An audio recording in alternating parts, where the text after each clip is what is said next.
Bienvenue à tous. Dans l'épisode qui va suivre, vous avez rendez-vous avec un préparateur mental. Donc, à l'écoute et soyez attentifs. Et n'oubliez pas, si vous écoutez la totalité de cet épisode en marchant, vous allez pouvoir faire jusqu'à 12 000 pas. Et ça, c'est énorme. Bonjour à toutes, bonjour à tous. Bienvenue sur ce nouvel épisode des Fameux, où on accueille un invité qui s'appelle Robin et que je vais laisser se présenter tout seul. Merci les gars déjà de m'accueillir. Du coup, moi c'est Robin Chiapal, j'ai 28 ans, je suis coach préparateur mental. Euh, pour présenter un peu la prépa, l'idée c'est d'optimiser les performances mentales des personnes qui cherchent à performer et de passer au niveau supérieur suite à des blocages mentaux ou autres. On peut travailler sur plein d'aspects aussi, que ce soit professionnel, personnel.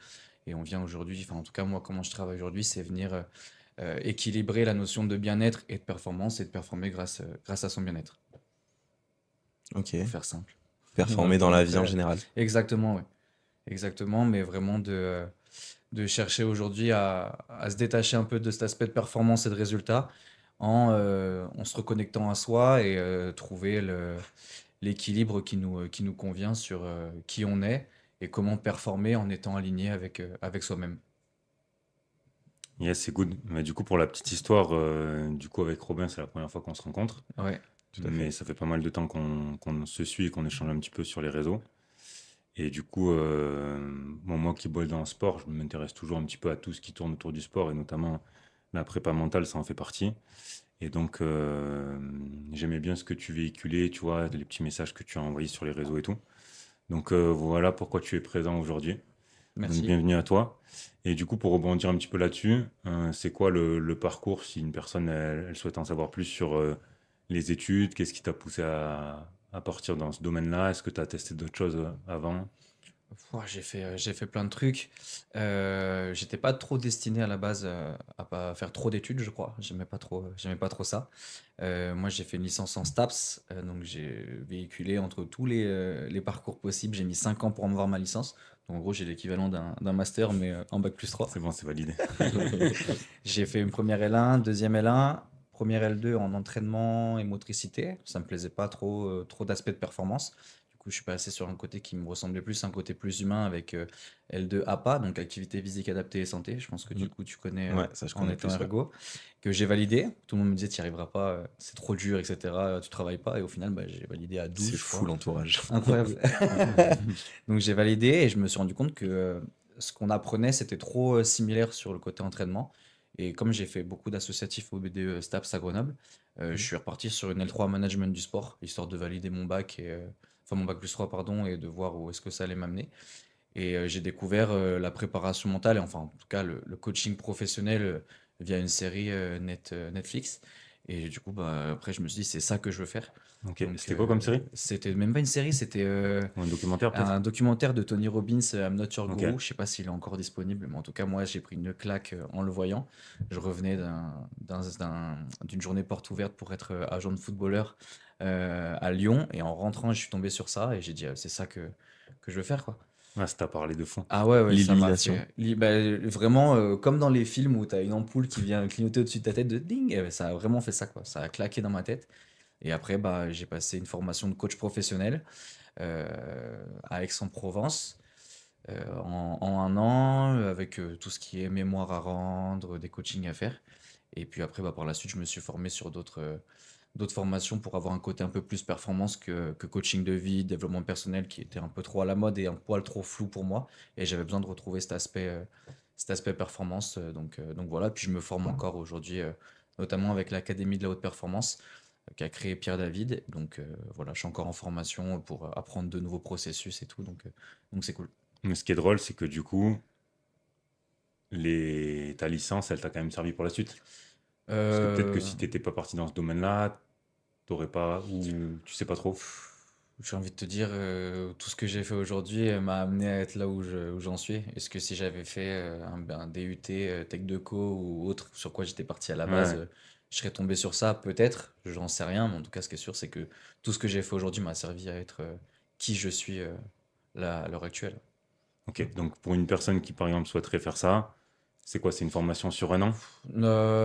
Alors, si tu veux vraiment faire que du coaching, je sais qu'il existe des écoles de coaching. D'accord. Tu peux te renseigner un peu avec tout le monde. Par exemple, il y a David Laroche qui prône beaucoup aujourd'hui son école qui, je sais, est super. Je connais deux, trois personnes qui l'ont fait et ils ont adoré. Il y a des formations de coach un peu partout. Après, renseignez-vous bien. Je pense, Ouais. je parle aux personnes qui ont envie d'aller dans cette filiale. Renseignez-vous bien sur les écoles parce que il Il y y a a des de tout. formations, il y a de tout, il y a surtout de rien. Là, en ce moment, je vois une pub devenir préparateur mental pour 150 euros. Je dis, mais putain, tu ne deviens pas préparateur mental, quoi. C'est une envie, c'est du travail, c'est de la formation et c'est comme tout, hein, faut cravacher un petit peu avant d'y arriver. Donc, il existe un DU, j'ai pas le nom, mais je crois que c'est préparation mentale en master. Du coup, j'ai des potes qui l'ont fait à Montpellier. Je crois qu'il y en a un qui est à Clermont aussi, pour pas dire de bêtises. Donc, après une licence, tu passes sur un master en préparation mentale. Et puis après, enfin, en vrai, je pense qu'il existe plusieurs portes d'entrée. Il y a beaucoup de gens aujourd'hui qui s'autoproclament coach suite à leur gros bagage de manager ou de travail professionnel, ce qu'ils ont pu faire. Je pense qu'aujourd'hui, dans le consulting ou autre, tout le monde peut en vrai le faire. Et ce qui va marquer, je pense que c'est les formations et les années d'expérience et l'envie vraiment de vouloir aider les personnes à passer au niveau supérieur. Et du coup, tu parlais de David Laroche, bon, qui est connu, qui fait du Bien sûr. contenu. Moi, le premier, j'ai déjà regardé pas mal de son contenu. D'ailleurs, c'est smart, est-ce qu'il fait, c'est très Ouais. bien.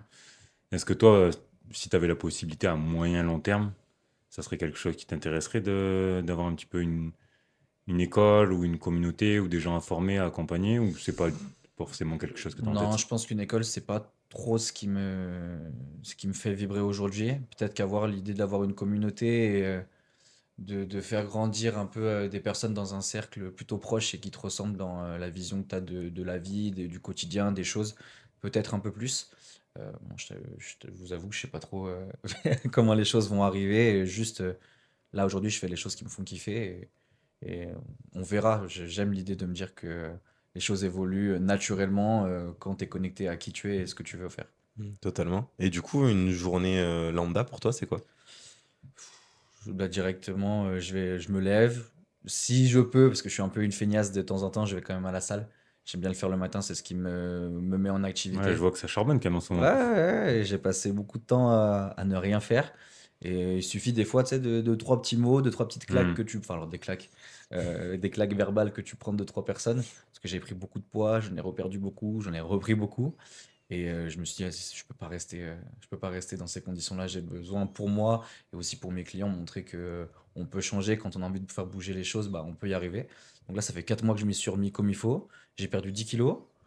Donc, comme quoi ça fonctionne bien quand on s'y met. Surtout l'alimentation, c'était plus dur. Là, avec les fêtes, on va dire qu'il y a eu un peu de laisser aller, mais Ouais, les on va. fêtes, c'est Ouais, Joker, c'est Joker. c'est Joker. C'est le joker de l'année. Et puis là, on va repartir comme il faut. Et puis après, je travaille beaucoup sur ma communication en ce moment. Et en fonction de comment j'ai des rendez-vous et des coachings, ils sont placés dans ma journée. Et sinon, c'est vraiment de la formation. J'essaie de lire un maximum. J'ai un peu de mal, mais j'essaie de me le remettre de plus en plus. Et après, c'est formation, lecture, euh, journée type, il y a ça. Comme je travaille aussi dans un club de foot aussi à côté, en tant que responsable commercial, j'ai aussi une petite casquette qui vient de temps en temps en fonction de ce qu'on a à faire avec l'alternant. Je suis aussi éducateur, donc des fois je prépare aussi mes séances en fonction avec mon adjoint comment on se coordonne. Donc ouais, c'est assez similaire, mais ça bouge entre le foot et mon activité, ça bouge constamment. Yes. Et pour une personne qui a, après on reviendra un peu plus sur la partie sport, mais là pour rester dans la partie coach mental, Ouais. si tu as quelqu'un en face de toi qui en a jamais entendu parler, c'est quoi les quelques mots vraiment significatifs du métier et toi, qu'est-ce que tu mettrais en avant? Comment je pourrais présenter la prépa mentale et le Ouais, coaching en mental? quelques mots pour une personne qui n'en a jamais entendu parler. Déjà, oublier le fait que voir un coach mental, ça veut dire qu'on va pas bien. Ça veut pas dire qu'on a un problème mental, ça veut pas dire qu'on est fou, ça veut pas dire que on a des soucis. C'est juste comment passer au niveau supérieur avec les blocages qui nous arrivent de notre vie, de notre éducation, des échecs qui nous sont arrivés ou même des réussites. Et des fois, il y a quelques blocages qui sont là. Comment changer de perception, comment tourner son dé du coup, comment voir les choses d'une autre facette pour essayer d'avoir une vision optimale et comment, comment passer au niveau supérieur grâce à notre mental. Ok. Ouais, mais c'est super smart. Et en plus, souvent, tu as des gens qui font un peu référence, tu vois, à tout ce qu'il disait Robin, lié un peu la prépa mentale à, comme si limite tu parlais à un psychologue. Ouais, c'est ça. Et bon, c'était pas du tout mon métier, j'étais plus à même d'en parler, mais je pense que c'est pas du tout le cas. Et c'est un peu, là on en a entendu pas mal parler quand il y a eu les JO, Ouais. avec le prépa mental de Léon Marchand et de Flo Manodou notamment. Et en fait là tu vois que même les meilleurs, ils ont un prépa mental. Et je pense que dans leur euphorie, quand tu gagnes des médailles, t'es pas forcément en dépression ou quoi que ce soit. Et même eux, les meilleurs, ils ont besoin d'être accompagnés. Donc, Bah, t'es pas en dépression, mais tu peux avoir la pression à gérer. ouais, Ouais, ouais, c'est ça. Mais en fait, moi, je fais le lien avec même l'ergothérapie, ou même pour le coup, moi, je soigne des personnes qui sont en difficulté, Ok. qui ont des difficultés au quotidien. Enfin, j'accompagne, je les soigne pas, moi, je les accompagne. Mais en fait, à partir du moment où ça peut te faire du bien et ça peut t'amener plus loin, quand déjà tu as une difficulté, forcément, quand tu es déjà à un niveau où ça va à peu près, tu peux aller que plus loin et que mieux. Et le fait d'être accompagné, ben, ça peut que te faire aller plus vite et plus loin. Enfin, moi, Ouais, je le vois comme ça, hein. je te rejoins totalement sur cette C'est... vision. Si, quand tu as envie de passer au niveau supérieur, à un moment donné, malheureusement, je pense que tout seul, on se retrouve un peu bloqué. Et il faut pas avoir honte, pardon, de demander de l'aide à certaines personnes, mais peu importe ouais. dans quel domaine, mais pas aux personnes qui sont pas forcément trop concernées avec ce qu'on fait. Je reviens à ce que tu disais tout à l'heure sur l'entourage, ça peut être terrible. Ben, l'impact de l'entourage, on en a parlé dans plusieurs podcasts précédents, où ben, le contexte, l'environnement, ça peut avoir un impact de fou. Et c'est vrai que c'est quelque chose où c'est super important. On parle souvent de la prépa physique. Moi, c'est vrai que prépa mentale, j'en ai entendu parler de par mon métier ou par Benjamin. Mais c'est vrai qu'on pense souvent à la préparation physique. La préparation mentale, à l'heure actuelle, c'est pas le premier truc qui te vient quand tu parles d'un sportif ou même dans ta vie au quotidien. Pour le coup, le premier truc que je pense, c'est au sportif. Mais de ce que tu viens de dire, en fait, pas forcément, quoi. Ouais, après, je pense que Robin, il va être plus à même d'en parler, mais je pense qu'il y a Carrément. il y a des entrepreneurs, il y a plein de profils différents qu'on n'ait pas pensé, en fait, à se dire, ah ouais, pour un entrepreneur ou pour un mec qui gère des boîtes, finalement, il est accompagné mentalement, tu vois. Bah, en fait, fais le lien entre sport et business, où c'est assez similaire. Un chef d'entreprise, c'est un sportif de haut niveau. Mm, Tu connais les quatre piliers de la performance, je suppose. Technique, tactique, mm. physique, mental. Tu vas tout le temps bosser le physique, la tactique, la technique, mais le mental, en vrai, tu le bosses pas. Parce qu'on dit tout le temps, faut être fort mentalement, faut être résilient. Et aujourd'hui, tu peux tout et rien dire sur la force mentale. Mais un, un chef d'entreprise, c'est un sportif de haut niveau parce que bah, comme un tennisman ou un footballeur qui va travailler ses gammes, ben, un chef d'entreprise va travailler sa vente, va travailler sa stratégie de vente, va travailler, enfin je sais pas, un chef d'entreprise, peu importe ce qu'il fait. La stratégie économique, Ouais, c'est ça. la gestion du Et personnel. puis même au-delà de ça, si je prends tu vois, un coiffeur, bah, sa technique, c'est sa façon de couper les cheveux. Oui, Je dis ça parce que j'ai bossé avec un coiffeur dans l'idée d'exploser aussi un peu son activité, de le faire évoluer. Mais en soi, c'est la même chose. Un chef d'entreprise, c'est un sportif de haut niveau, mais avec des techniques différentes. Entre un footballeur et un tennisman, ben, en soi, c'est du sport, mais c'est un sport différent. mm, Et c'est vrai la préparation mentale, en tout cas l'accompagnement mental, aujourd'hui pour moi, il est très très important, surtout dans un monde où il y a beaucoup de choses qui viennent interférer, l'environnement, les réseaux, enfin, il y a enfin, les téléphones, enfin, il y a beaucoup de choses aujourd'hui qui viennent impacter la performance de chacun. Et comme je dis, ça ne veut pas dire qu'on a un problème de se faire, enfin, d'aller consulter ou de se faire aider. Au contraire, je pense que c'est une superbe preuve pour nous-mêmes d'admettre sa vulnérabilité face à certaines épreuves qui nous permettent de passer à un certain niveau. mm. Ouais, parce que des fois, tu as même des prépas physiques ou des coachs, des fois, qui se font coacher par d'autres coachs. Totalement. Et des fois, tu as des personnes, mais s'il était vraiment compétent, pourquoi il se fait accompagner? Non, c'est juste que déjà, tu peux pas être expert dans tous les domaines et que des fois, bah, tu as besoin d'être suppléé ou tu as besoin qu'on t'apporte les petites billes que tu n'as pas. T'as besoin de prendre du recul que Exactement. personnellement tu peux pas forcément prendre sur toi-même, Non. alors que quelqu'un d'extérieur Mm. peut t'apporter ce recul-là, cette vision différente, ce prisme différent, avec ses connaissances propres à lui, son contexte à lui. On le vit tous les deux quand tu me coaches pour aller à la salle. Ou en soi, de par mon métier, j'ai quand même des compétences anatomiques, Oui, etc. Mais j'ai des compétences en niveau renforcement musculaire que tu as et que je n'ai pas. Et de notre côté, tu as cette vision extérieure De me dire, bah, toi, il faut que tu travailles comme ça, enfin, tu devrais travailler comme ça, tu devrais travailler ça, parce que ça va t'apporter ça et ça. Et ça, bah, tout seul, en soi, je serai en capacité, j'ai les connaissances pour aller m'entraîner tout seul, mais je sais que j'aurai jamais les mêmes performances et les mêmes résultats que si tu as quelqu'un derrière qui travaille sur ta séance, et puis qui enlève le facteur flemme aussi. Ouais, c'est Je le connais bien, c'est un celui-là. petit, c'est un petit peu tout ça, ouais. Et du coup, ouais, tout à l'heure, Robin, il me posait une petite question en off. Il voulait savoir concrètement c'était quoi l'ergothérapie et qu'est-ce que tu faisais dans la vie. T'as fait trop de suspense. Tant de suspense pour si peu.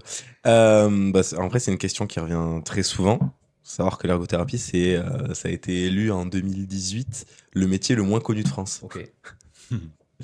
Mais en gros, pour le résumer simplement, c'est redonner de l'autonomie aux personnes en situation de handicap Ok. par tous les moyens possibles, Ok. que ce soit la rééducation, la réadaptation, la réinsertion et la réhabilitation. En gros, pour résumer, c'est redonner de l'autonomie en jouant sur tous les facteurs de la personne, c'est-à-dire sa capacité physique, si on peut la récupérer. Mhm. Si on peut pas la récupérer, trouver les aides techniques qui vont faire qu'elle va récupérer la fonction sans utiliser l'organe en question. Ok. Je prends l'exemple le plus simple, c'est une personne paraplégique. Bon, ben, suivant la lésion, on ne pourra pas récupérer les jambes. On va mettre en place un fauteuil roulant. Ok. Quel fauteuil roulant, quel type, électrique, pas électrique, quel poids, pliant, pas pliant, enfin tout ce qui va avec le choix du matériel. Ça peut être ça, ça peut être plus simple avec une fourchette, un couteau fourchette pour une personne hémiplégique. Hémiplégique, c'est qu'on a un des deux côtés qui ne fonctionne pas. Ok. Donc ça va être tout ça, ça va être le réaménagement soit à domicile de la maison en entier ou de certaines pièces de la maison. Ça peut être le réaménagement d'un poste de travail. Et tout ça, ça fait partie de l'ergothérapie. Alors l'aménagement du poste de travail, ça peut être en lien avec un ergonome. Ok. Ça dépend en fait si le but est la prévention du handicap ou l'action après le handicap. Ok. Et après, ça peut jouer aussi sur la réinsertion, parce qu'on peut jouer aussi sur l'aspect psychologique et cognitif de la personne. Donc tout ce qui est réinsertion socio-professionnelle. Yes. Ok. Et ça, du coup, tu le fais pour tout type de personnes? Tu vas aussi sur Du des nourrisson. sportifs Alors, ou l'ergothérapie, on est beaucoup plus sur le handicap. Ok. Après, il n'y a pas d'âge. En soi, il y a des ergos qui sont formés dès le plus jeune âge, c'est-à-dire dès le nourrisson, Ouais. pour certains troubles du développement de l'enfant. Et ça peut aller jusqu'à la personne grabataire de plus de 100 ans. Où on va accompagner, suivant Ok. les besoins. Ça peut être le travail de l'équilibre, le travail de la mémoire, le positionnement au lit pour éviter tout ce qui est forme d'escar. Ouais. Après, ça fait pas forcément partie de la pratique, même si ça pourrait être fait d'accompagner personnes sans handicap. Ouais, alors, quand je disais sportif, c'était sportif en situation de handicap. Est-ce Alors que oui. ça, du coup, sur tout ce qui est. Bon, après, je suppose que en fonction de leur sport, mais pour des gens qui font du tennis en fauteuil roulant, est-ce que ça, du coup, tu interviens aussi sur ce type de choses? Alors, La forme du fauteuil, en fonction de. tout à fait. S'il y a une personne qui est, je sais pas, une épaule qui est un peu plus déboîtée ou quoi que ce soit, tu t'adaptes par rapport à ça Tout à aussi? fait. Moi, j'ai jamais eu la chance enfin la chance. J'ai travaillé sur beaucoup de choses, mais pas là-dessus parce Ok. que j'ai pas eu la proposition. Après, ça, je sais qu'il y a des ergos qui travaillent avec certains clubs de sport pour handicapés, enfin Ok. pour ces personnes en situation de handicap. J'avais accompagné avant mon diplôme un jeune tétraplégique Ok. qui faisait du foot fauteuil. Énorme. Donc avec un fauteuil roulant électrique Ouais. qui sont faits pour, avec des gros ballons, et où je l'accompagnais, enfin mon job c'était de l'accompagner le week-end, je faisais ses bras et ses jambes en fait. Et j'avais la chance de l'amener à ses entraînements et du coup de participer à ses entraînements en tant qu'observateur. Et j'avais pas mal discuté où justement en équipe de... Parce que lui en plus commence à monter en haut niveau. Je sais qu'après mon départ, il avait fait un stage pour rentrer en équipe de France. Ok. Donc il était quand même un assez haut niveau. Et où j'aurais dû partir avec lui, j'ai pas pu le faire malheureusement à l'époque. Mais il y avait des ergos qui travaillaient sur la préparation, justement. Je sais même pas s'il n'y avait pas des préparateurs mentaux à l'époque pour l'équipe de France de foot fauteuil. Ouais, c'est possible. Et où il y avait des ergos qui travaillaient notamment sur la technique du fauteuil et sur le positionnement dans le fauteuil. Parce qu'ils prennent quand même des gros chocs, ils se rentrent Ben, dedans. je connais. Et du coup, c'est franchement chouette à voir en plus hein, comme match. On l'a déjà fait? Alors, j'ai testé le fauteuil. J'ai pas fait un match, mais j'ai testé le fauteuil. Et pourtant, j'étais déjà un casse-cou sur un fauteuil lambda. Mais alors, c'est des petits cartes, ces trucs. Ah ouais, et suivant les réglages, parce qu'ils ont plusieurs réglages, c'est des trucs de course. Hein. Et, T'as testé toi? Bah, je te laisse terminer et je t'explique après. et donc, le joystick est ultra sensible. Et il me l'avait mis en mode le moins sensible possible. Et moi, dans ma tête, je me suis dit, non, mais C'est facile. ça va, quoi, des fauteuils, c'est bon, j'en conduis depuis 3 ans, je les teste et tout. Ouais. Et il m'a dit, non, mais je te le mets en mode vraiment tranquille, tu vas voir, c'est en mode vraiment pépouze, quoi. Et là, je le mets, je pars dans tous les sens, j'arrivais pas à tirer droit, je faisais des demi-tours sur place et tout. Mais Comme sans un peu un vouloir. vélo électrique, si tu te mets en écho ou en boost, quoi. Ouais, c'est ça. Mais là, Ouais, mais vraiment, là, c'est vraiment violent une et ultra sensibilité sensible. dingue. C'est ça. Et en fait, après, une fois que j'ai eu pris le coup de main et tout, il me l'a laissé peut-être une demi-heure. Dans le moment que j'ai eu pris le coup de main, j'arrivais à peu près à aller droit et tout. Il me dit, je fais tester un truc, je te le mets à fond. Tu mets les réglages à Mhm. fond et tu mets juste droit. Il m'a dit, t'essaies pas de tourner, mais tu mets droit et le machin décolle. Ah ouais. Et heureusement qu'il y a une Le- petite roue à l'arrière Et il y a une pour, petite roue à l'arrière parce que du coup, ça fait décoller les roues avant. Je trouve ça excellent. Ah ouais. Et quand tu sais que bah, ce jeune-là, il avait juste les triceps, donc il pouvait juste bouger les bras et il avait 3 doigts sur 5 Ok. par main. Ah ouais, c'est dingue. Et du coup, aucun sonus du tronc, rien. Enfin, à peine, il avait juste le maintien, mais il pouvait pas bouger lui-même. Donc il fallait l'arnacher, serrer le harnais et tout. Et des fois, on les voyait, il se tapait fauteuil sur contre fauteuil et tu le voyais voler dedans. Ah Il fallait ouais, aller sur le terrain, lui resserrer le harnais et hop, ça repartait. Mais c'était des super moment. ouais, je comprends. Moi, je pense que ça a été un gros déclic, ça, à un moment donné sur ma vie. Parce que donc, quand j'ai fait ma L2 APA, on doit faire des stages en STAPS. Et j'étais adjoint. Enfin, j'ai un peu de regret sur ce passage-là, parce que je pense que mentalement, ça m'a pris beaucoup et j'arrivais pas à me projeter autant. Mais j'ai travaillé justement donc adjoint pour une équipe de foot fauteuil électrique pendant un an. Donc j'étais aux entraînements. C'était incroyable. Et C'était l'équipe de où? de Grenoble, le GFFE à l'époque, qui c'était Ok. Grenoble Foot Fauteuil Électrique. Et quand je me suis retrouvé au club de foot de Cessiné, cette équipe-là, du coup, avait fusionné. Cessiné avait ouvert sa structure handicap avec. Donc, je les ai retrouvés. Bon, alors, je travaillais pas du coup avec eux directement, mais ça faisait 2 ans. Là, je sais que cette année, il y a une émancipation. Du coup, ils sont un petit peu détachés. C'est plus facile aussi, tout ce qui est subvention ou autre au niveau pour eux. Mais humainement, c'est incroyable. Parce Mm. que ben, il y a des personnes qui avant marchaient, qui ont perdu du coup l'usage de leurs jambes et qui se retrouvent du coup à vouloir vivre du foot, vivre de cette petite passion avec ça. Il y a des personnes qui sont myopathes, il y a des personnes qui ont des problèmes moteurs et tu as des enfants qui ont 8 9 ans, qui ont envie de faire comme tous leurs copains, jouer au foot, mais ils ne Mm. peuvent pas parce qu'ils sont en fauteuil roulant, parce que ils sont les mains ils peuvent pas les contrôler comme ils veulent. Et comme tu dis, moi, ça m'a mis une vraie claque. Et c'est ce qui m'a un peu détaché du secteur du handicap parce que je pense que je suis trop sensible pour pouvoir être dans cette branche-là. Mais par contre, ça Mm. m'a mis une vraie claque sur l'aspect mental en me disant, OK, tu as des personnes qui vivent dans ces situations-là et qui arrivent à être heureuses. Bah, nous, on est quand même assez en bonne situation. On a tous nos membres qui fonctionnent comme il faut, notre cerveau, jusqu'à preuve du contraire. Et je me dis, bah, il y a vraiment moyen d'optimiser cette façon de voir les choses quand tu dis qu'il y a des personnes qui sont en situation de handicap et qui peuvent pas vivre comme nous, quoi. Ah, moi, ce métier m'a fait, à partir du moment où je suis rentré en études d'ergo, donc c'est 3 ans, où tu rencontres des personnes en situation de handicap et qui, comme tu dis, ont le sourire en machin, tu relativises sur tellement de choses. Tu vois la vie complètement différemment, tous les petits problèmes du quotidien. Tu, enfin, bien sûr qu'on a tous nos petits problèmes du Bien quotidien, mais il y a des moments où tu te regardes, tu te plains sur un truc. Moi, ça m'arrive des fois où je me plains sur un truc en mode ah machin. Puis d'un coup, tu fais ça marche, ça marche, Ouais, ça marche. Allez, c'est bon. Imhotep. C'est ça, exactement. Et des fois, tu te dis, putain, j'arrive pas à me lancer dans mon activité, il y a des problèmes, pour les choses, elles décollent pas. Et puis, il y a des gens qui sont en fauteuil, il y a des gens qui Il y sont a dans des gens qui Ah décollent ouais, pas du fauteuil. ouais, c'est ça. C'est fou de se dire qu'à un moment donné, on se plaint à notre. On se plaint. Si, oui, on se plaint, et on a le droit, hein, Mm. mais changer de perception, encore une fois, ça permet tellement facilement de switcher et de se remettre en condition. Mm. Après, c'est facile à dire, hein, à faire, c'est encore autre chose, mais ouais, moi, ça a eu un très gros impact, ce passage dans le monde du handicap, je pense, pour ma vie. Ouais. Ouais, du coup, tu peux aussi, pour terminer sur un petit peu toi, tout ce que tu fais, tu peux aussi expliquer qu'à côté, tu formes des gens. Peut-être à Robin, Oui, qui c'est lui, vrai. il a tout le panel de ce que tu fais. C'est vrai, j'avais zappé ce truc assez important de ma vie en plus. Ouais, je forme, dans le cadre de mon métier, je forme aussi des aides-soignants, des Ok. infirmières et des auxiliaires puères maintenant, donc auxiliaires puéricultrices. à tout ce qui est gestes et postures en fait et risque d'accident du travail. Donc en gros comment bien se placer, comment bien mobiliser les gens, comment mobiliser les gens en sécurité autant pour la personne, pour le soignant que pour le soigné. Et moi je travaille aussi beaucoup, chose qui se faisait moins avant, sur le confort de la personne. Ok. C'est-à-dire comment faire un transfert avec le plus de confort possible tout en gardant l'aspect sécurité. Donc ça, c'est des choses que je travaille et du coup en primo formation pour l'instant. Donc vraiment dans la formation initiale des infirmiers, des aides-soignantes et des AP. Et de temps en temps, ça m'arrive aussi d'intervenir sur des personnes qui sont déjà diplômées en structure. Ok, ouais, surtout ça peut être de la prévention vraiment pour optimiser vraiment. C'est totalement de la prévention. Cool. Ouais.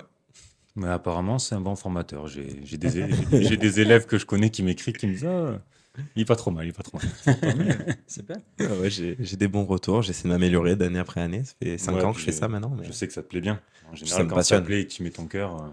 Ça me passionne. Donc, moi, transmettre des connaissances et aider les gens à leur apporter des connaissances qui vont leur permettre de s'améliorer eux derrière et qui, là, pour le coup, vont leur permettre de. Pour moi, c'est d'un point de vue exponentiel dans le sens où s'ils arrivent à profiter de leur boulot sans se faire mal, ils vont le faire avec plus de passion et donc ils vont mieux accompagner les gens qui vont être soignés. Et en fait, ça fait effet boule de neige où au final, on arrive à un soin final auprès de la personne qui est nettement supérieur, qui est nettement mieux. Et on a beaucoup moins de soignants qui vont se faire mal, qui vont se mettre en arrêt maladie, qui vont être fatigués, qui vont être épuisés. Et c'est de limiter un peu ce qu'on a aujourd'hui dans le monde du soin, où on a de plus en plus de soignants qui quittent le boulot au bout de 2, 3 ans, voire moins, parce qu'ils se font mal, parce que les conditions de travail sont pas bonnes, etc. Et pour moi, c'est en travaillant dès le début à l'initiation de la formation qu'on peut arriver à améliorer tout ça. Ok, ouais, mais je te rejoins. De toute façon, cet effet boule de neige, en général, si les choses sont bien faites et que les gens le font avec la bonne intention, ça va forcément se répercuter. Oui, c'était dur à dire ce mot. Se répercuter sur les autres. Et donc, ouais, je te rejoins totalement. Moi, c'est aussi cette vision-là que j'ai de l'accompagnement mental parce que tu vois, sur le côté sportif, moi, je peux pas faire de prépa avec mes joueurs. Mais par contre, moi, je fais de la prépa pour moi en tant que coach. Donc forcément, si je le fais de par moi-même, et ça va avoir de l'impact sur mes joueurs, en fonction de comment eux, après, derrière, bah, ils voient les choses, ils communiquent entre eux, bah, ça amène forcément cet effet boule de neige. Et ça, là, ils auront aussi de la répercussion dans leur vie de tous les jours. Et je l'espère plus tard. Donc ouais, je comprends ce que tu veux dire sur ce que tu fais et cette vision de ton métier, c'est trop important pour moi. On est raccord. Et Totalement. surtout, en plus, moi, pour avoir vécu pas mal de mois à l'hôpital, franchement, ils font un travail de l'ombre, ces gens-là. Totalement. C'est juste respectueux de malades. Donc, ouais, là, c'est juste la petite partie pour leur dire un grand merci parce que tous les jours, ils ouvrent les portes des chambres et ils savent très bien qu'ils vont avoir des gens qui ont mal, des gens qui vont se plaindre. Et ils doivent faire face, et ils doivent les manipuler, et ils doivent gérer aussi un peu le côté psycho indirectement. Ouais. Parce que tu as les patients qui leur disent pas mal de choses en fait au final. Tout à fait. Et donc ouais, si en plus de ça, toi tu peux leur apporter un petit peu de confort et que ça aille mieux dans leur vie de tous les jours, gros big up à eux quoi. Ouais, merci à tous les soignants, bravo à tous. Et voilà, après, c'est un métier qui. Pour moi, il y a plein de métiers qui sont des vocations et tous les métiers du soin en font partie dans la santé. Et il faut avoir les tripes, comme tu disais, toi que tu n'aurais pas pu parce Ouais. que tu aurais été trop sensible. Et ben, en fait, c'est totalement ça, c'est qu'il faut arriver à mettre de côté tout en étant là pour la personne. C'est pas donné à tout le monde, ça s'apprend pas. Et c'est vrai que là, je rejoins les gens qui s'en rendent compte et qui le font pas, qui parlent d'autre chose, ben, il vaut mieux parce que c'est un métier qui peut te détruire autant Ah bah, que t'épanouir. Et c'est là où ça peut être. Où c'est important en fait de se poser la question dès le départ. Dès qu'on est confronté au métier, de se dire bah, est-ce que je m'épanouis dans ce métier-là? Est-ce que dans le soin, le fait de vivre la souffrance des gens et en même temps de leur apporter quelque chose, mais j'arrive à me protéger et j'arrive à m'épanouir là-dedans? Ou alors au contraire, est-ce que ça me détruit à petit feu à chaque fois que j'ouvre la porte d'une chambre, quoi? Et du coup, toi, Robin, ça me fait penser, vu que toi, tu as connu un petit peu ça, et que tu t'aperçois qu'il faut pas non plus être trop sensible, qu'il faut bien gérer ses émotions, ouais. et qu'à côté, toi, en tant que coach, qu'est-ce que tu pourrais apporter comme vie, tu vois, à ce genre de profession? C'est quoi que tu aimerais leur dire, si tu peux leur dire quelque chose, mais vu que tu as eu un petit peu les deux facettes. Bah, de se connaître. Je trouve que c'est super important de se connaître et de pas vouloir forcer quelque chose quand on sait que c'est pas possible. Tu vois, je pense que moi, à ce moment-là, quand je rentrais chez moi le soir après un entraînement et que j'étais sur mon canapé, je me disais, waouh, mais je suis où moi aujourd'hui? Et ça me faisait me poser trop de questions. Je pense une vraie partie introspection sur qui on est et comment on peut, est-ce qu'on est prêt et capable de gérer cette facette-là des autres? Ben, pas forcément se forcer en se disant, bah, il n'y a pas de honte à se dire qu'on n'est pas capable, quoi. Totalement. Et je pense que pour les personnes qui sont dans cette situation, qui ont envie de le faire, mais qui sentent que des fois c'est un peu compliqué, avoir de l'empathie, c'est super. Je pense que c'est une bonne chose. Attention à pas virer dans la sympathie. Pour ceux qui ne le savent pas, la sympathie, c'est pas le fait d'être gentil avec les gens, mais c'est vraiment de vivre les émotions des autres à leur place. Donc quelqu'un qui pleure, au lieu de dire bah, je comprends ce que tu dis, c'est le vivre aussi. Et attention à pas virer là-dedans, parce que c'est c'est très dur, parce que c'est pas tes émotions et tu vis des émotions qui sont pas les tiennes. Du coup, bah, c'est normal qu'après tu sois perdu et pour ta santé mentale, c'est très dur. Mais du coup, pour les personnes qui sont dans ces milieux-là, qui ont envie vraiment et qui sont bah, justement dans l'empathie peut-être un peu trop ou dans une bonne gestion, apprendre à gérer ses émotions, c'est vraiment pour moi la base vraiment de tout. Et enfin, peu importe quelle profession d'ailleurs, Ah mais oui. la gestion des émotions pour moi c'est primordial. J'adore ce que tu dis, parce que j'explique exactement la même chose dans le dernier podcast. Il n'est pas encore sorti au moment où on Ok. tourne celui-là, mais je l'ai expliqué la semaine dernière, ce principe-là de empathie, sympathie. Donc j'adore. Ouais. Puis en plus, on me dit la même chose, C'est donc fort, c'est fort. c'est magnifique. Et du coup, dans les grandes lignes, vu que là, on parle des émotions, est-ce que toi, tu as des pistes de un petit peu, ou est-ce qu'il y a une trame ou quelque chose pour vraiment dire comment je gère mes émotions en fonction de telle ou telle situation? Je te dirais déjà que quand tu as une émotion, l'accepter. C'est la base des choses plutôt que de se dire pourquoi j'ai une émotion, pourquoi je suis triste, pourquoi je suis en colère, pourquoi j'ai peur. Et au lieu de la fuir, juste se dire bah, c'est là, il faut s'en servir. Les émotions, elles ont un principe de base, c'est que elles sont. Ton corps réagit à ce que tu ressens. Tu as trois cœurs, ton cerveau, ton corps et ton cœur. Et forcément, bah, tes émotions vont avoir un impact sur ton corps. Par exemple, quand tu as peur, qu'est-ce qui se passe toi? Corporellement, physiologiquement, qu'est-ce qui se passe? Ouais, je vais être crispé, je vais. Ouais. Au niveau rythme cardiaque, comment il Oui, évolue? ça risque de s'accélérer, ce genre de Ça choses. s'accélère, ok. Donc normalement, tu as des connaissances physio. Quand ton cœur il s'accélère, qu'est-ce qui se passe? Bah, je vais avoir moins d'aspects cognitifs, Ok. tout ce genre de choses. Alors physiologiquement, quand ton cœur il s'accélère, ça veut dire qu'il y a quoi qui se diffuse dans ton corps? Plus de sang. Plus de Ouais, sang. beaucoup plus, même beaucoup, beaucoup Il plus. y a quoi dans le sang qui circule? L'oxygène. L'oxygène, et ça va où? Oui, bah, tu Au fais cerveau. le lien avec tout. Eh ouais, ça va dans tes muscles et dans Ouais. ton cerveau. Et en fait, en général, quand tu as peur, on te dit quoi? Calme-toi, n'aie pas peur. Hmm. Alors que si tu comprends que cette émotion-là, donc pareil, quand tu es en colère ou quoi que ce soit, tu peux l'utiliser pour ta performance ou pour autre chose, ça change tout. Combien de fois on s'est tous retrouvés dans une situation de peur à faire quelque chose qu'on n'aurait jamais fait de façon naturelle? Mais parce que comme tu augmentes ton rythme cardiaque, plus de sang, plus d'oxygène qui vont dans tes muscles, donc normalement, tu es plus fort. Si on fait juste de la chose très scientifique, t'es plus fort. Mm. Mais en général, quand quelqu'un est en colère, tu lui dis calme-toi, donc c'est contre-productif. Quand quelqu'un a peur, tu lui dis arrête d'avoir peur. Ben non, il faut utiliser tout ça, le stress, etc. C'est des bonnes choses qu'on peut utiliser. Et à partir du moment déjà où tu comprends ça, je pense que tu as t'as une Ouais, bonne c'est clé. peut-être pour ça des fois qu'on dit utilise le bon stress. Ouais, ben Juste plutôt qui va que, te Utilise le stimuler, stress en de la fait. bonne manière. Ouais, essayer exactement, du ouais. moins.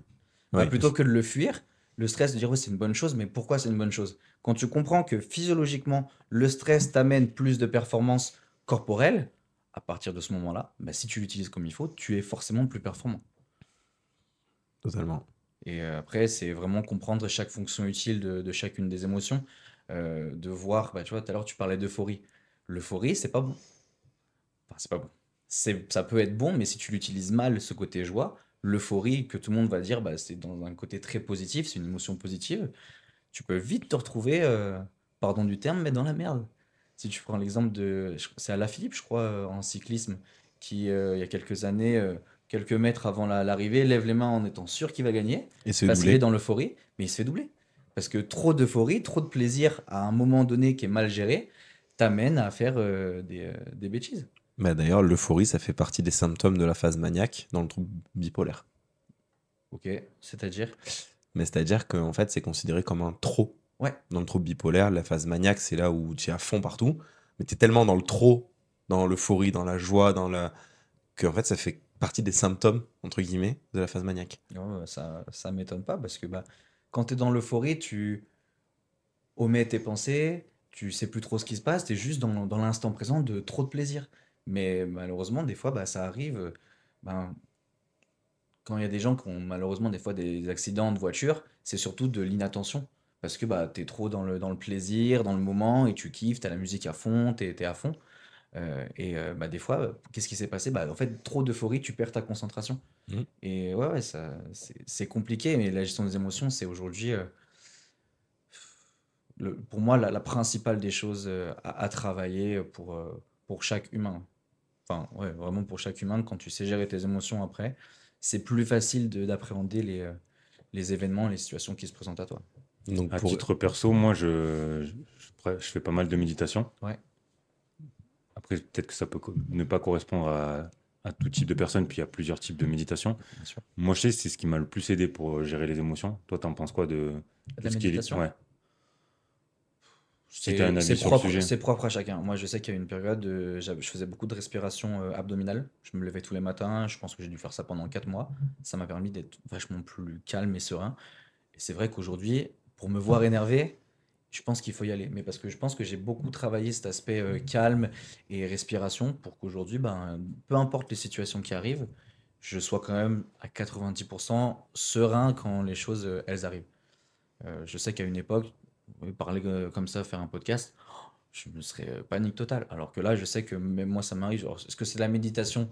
Oui, je fais de la respiration, je fais des techniques de respiration avec 5 secondes Hmm, d'expiration, d'inspiration, on bloque, etc.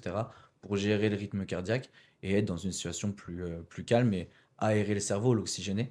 Donc, ouais, moi, je pense que ça a beaucoup, beaucoup de bienfaits. Mais encore une fois, je pense que c'est propre à chacun. Il y a des gens qui, la méditation, qui sont super speed, c'est peut-être pas une bonne chose. Peut-être que des gens vont vouloir écouter de la musique, peut-être que certains ils vont juste vouloir aller marcher. C'est une méditation comme une autre. carrément. Je pense qu'il n'y a pas de bonne ou de mauvaise méditation, pour reprendre Edouard Baird. Non, c'est vraiment trouver ce qui nous convient pour notre propre bien-être et notre propre performance. En tout cas, moi aujourd'hui, dans le développement personnel et dans ce que je fais, j'essaye de me battre et de me fixer cette ligne de conduite.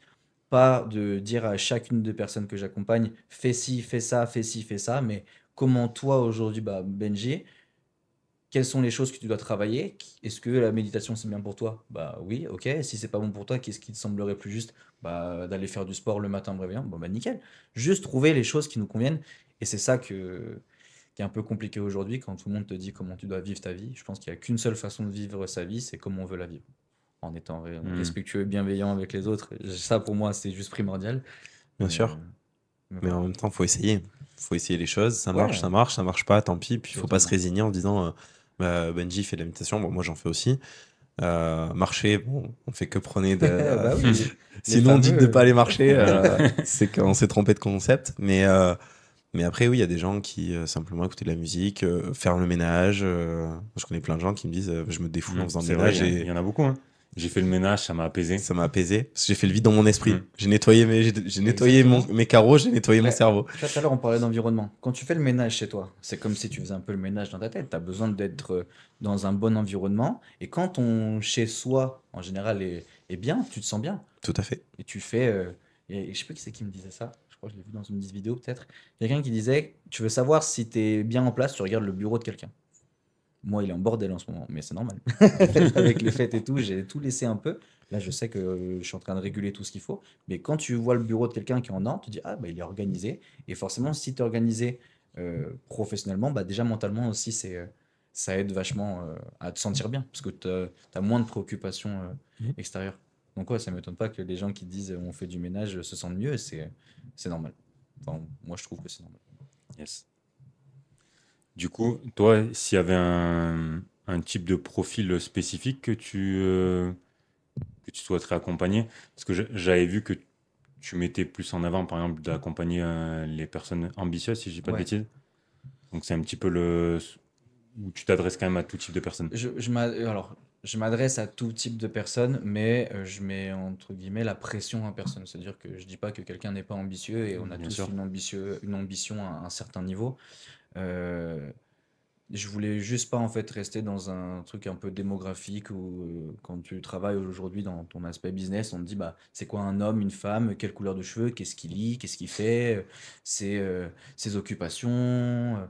Enfin, t'as l'impression de devoir vraiment cibler une personne. Puis si c'est pas cette personne-là, des fois c'est compliqué. Puis moi, ça me correspond pas. J'aime l'idée d'accompagner plusieurs personnes. Tu vois, j'ai travaillé avec des pompiers, je travaille avec des chefs d'entreprise, je travaille avec des footballeurs, enfin, plein de profils différents. Mais en tout cas, ce qui vraiment les unissait, c'est cette envie de vouloir performer, euh, mais d'avoir cette passion de faire ce qui les anime, et en ayant vraiment bah, l'ambition de se dire, moi en tout cas, ça me fait kiffer, et je vais voir jusqu'où je peux aller, et j'ai envie d'aller le plus loin possible. Mais et c'est ok si les personnes ne sont pas ambitieuses, tu peux travailler sur de la prépa et de la santé mentale avec n'importe qui et ça c'est ok. Mais si aujourd'hui je devais te dire avec qui j'ai envie de travailler, voilà, il y a mon côté un peu sauveur que j'essaie de bosser qui te dit bah tout le monde, mais non, c'est vrai que le côté un peu ambitieux pour moi c'est ce qui m'anime un peu. J'aime bien ce goût du challenge et Hmm. quand tu peux aider des personnes à se dépasser elles-mêmes et réussir leur propre challenge, moi ouais, ça m'anime. Et comment tu arrives à détecter le potentiel d'une personne? S'il y a lieu de détecter, Ouais, ouais, je sais. je réfléchis à comment je vais te dire ça parce que je me suis jamais vraiment. Enfin, il y a toujours des façons sur les coachings stratégiques, sur les questions qu'on pose, où on voit les personnes comment elles veulent aller. Déjà, pourquoi elles te contactent. Si déjà clairement elles te disent, bah moi je veux aller là. Genre, par exemple, je travaille avec un jeune footballeur en ce moment, il me dit, bah moi mon objectif c'est d'être passé pro. Euh, à partir du moment où il me dit ça, je sais que c'est une bonne chose et que c'est une personne qui correspond vraiment au profil avec qui je veux travailler. Puis après, il y en a c'est beaucoup la responsabilité, je pense. Je réfléchis en même temps, mais je pense que Mhm. c'est beaucoup la responsabilité. Il y en a beaucoup qui vont se dire, bah ça, j'y arrive pas, mais c'est pas ma faute, c'est la faute des autres. Et en fait, ils ont besoin de comprendre pourquoi les autres réfléchissent à leur place, mais dès qu'ils sont 100% responsables, là, tu dis, ouais, il y a vraiment moyen d'aller travailler. Et tu poses des questions assez simples, mais si je te dis quel est ton potentiel, toi, aujourd'hui, pour arriver à ce que tu veux, tu as un objectif, j'ai une bêtise, d'être numéro un coach sportif en France. Je te dis, tu crois à ça? Tu me dis oui. Quel est ton potentiel de 0 à 10 pour y arriver? Tu me dis bah 10. Si toi, au fond de toi, tu es persuadé de pouvoir Mhm. y arriver, bah let's go. Si tu me dis 2, bon, écoute, je pense que c'est peut-être pas le moment qu'on travaille ensemble. Par contre, je peux te rediriger sur des choses qui peuvent être intéressantes. Ou alors on travaille ensemble sur une façon différente. Mais l'idée, c'est vraiment de faire du sur-mesure et de s'adapter. Yes. Je sais pas si ça répond vraiment Ouais, trop à si, ta si, si. question, mais.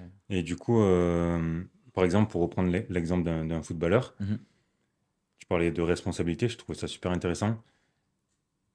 Est-ce que c'est un peu complexe des fois de l'emmener, sachant qu'il est au sein d'un collectif, tu vois, que c'est pas un sport individuel? Ça dépend sur quoi. Je pense que le footballeur est aujourd'hui un des sportifs les plus compliqués à accompagner. Parce que bah, pour faire du foot depuis que j'ai 5 ans, on sait tout ce qui se passe dans les vestiaires. Entre potes, on se Hmm. charrie, on se taquine, on s'embête. Et va dire à tes potes que peut-être que ça m'embête que vous me charriez sur ça. Tu vois, pour faire l'exemple, quand j'étais petit, une fois j'ai pris un ballon dans la tête. Et depuis, j'étais un peu trauma. Et je pense, bon, 2 3 ans, dès que le ballon il arrivait, il se tournait et je levais la jambe. On m'appelait la danseuse. Aujourd'hui, je le prends avec du recul, et c'est ok. Mais je pense que petit, ouais, ça me faisait un peu mal. Après, j'ai jamais eu la prétention de dire que j'allais finir pro, loin de là. Mais il y a plein de petites choses. Moi, j'avais une question, du coup, par rapport à ça. C'est que à quelle fréquence tu fais un accompagnement? Avec les personnes Ouais, que j'accompagne, combien de fois je les est-ce vois, que c'est c'est ça? toi qui fixes la fréquence? Est-ce que c'est eux? Est-ce que c'est d'un commun accord? Est-ce que suivant le profil aussi, ça peut être différent? Enfin, Bah, on s'adapte parce que bah, forcément, en fonction des emplois des gens ou des sports qu'ils font, les entraînements, bah, tu es obligé de t'adapter un peu à leur emploi du temps. Mais l'idée, c'est de faire une séance toutes les 2 semaines pour mettre de la vitesse, mais laisser aussi le temps entre chaque séance à la personne de se responsabiliser, de voir comment les choses les choses évoluent. Moi, donc, je prends le rythme de une fois toutes les 2 semaines. Et après, en fonction du nombre de séances, ça peut aller de 2, 3, 4. Mais moi, ce que j'aime bien, c'est d'en mettre 6, pardon. Et après, on voit si on peut aller plus loin en fonction de ce qu'on a à travailler. Et Et entre de les s'adapter, ouais. séances, vous êtes en contact? Toujours. Moi, je mets un suivi et je trouve que c'est vraiment ça qui est très important. Tu vois, c'est pour ça qu'il y en a beaucoup qui disent mais t'es psy, je dis non, pas du tout, parce que bah, moi, quand je suis allé voir ma psy, je la voyais 1 heure. Si je ne vois pas de message pour un autre rendez-vous, j'ai pas de nouvelles d'elle, elle n'a pas de Hmm. nouvelles de moi. Alors que là, j'essaie vraiment d'être en lien avec les personnes que j'accompagne. S'ils ont des échéances, s'ils ont des challenges qui viennent à arriver, qu'ils puissent me joindre par téléphone. S'il faut, on se recale des séances un peu plus courtes pour que on soit quand même en corrélation avec ce qu'on fait, mais il y a un vrai suivi. C'est du 7 sur 7, quoi. Si la personne est dispo que le dimanche, bah, je suis dispo que le dimanche et c'est OK, quoi.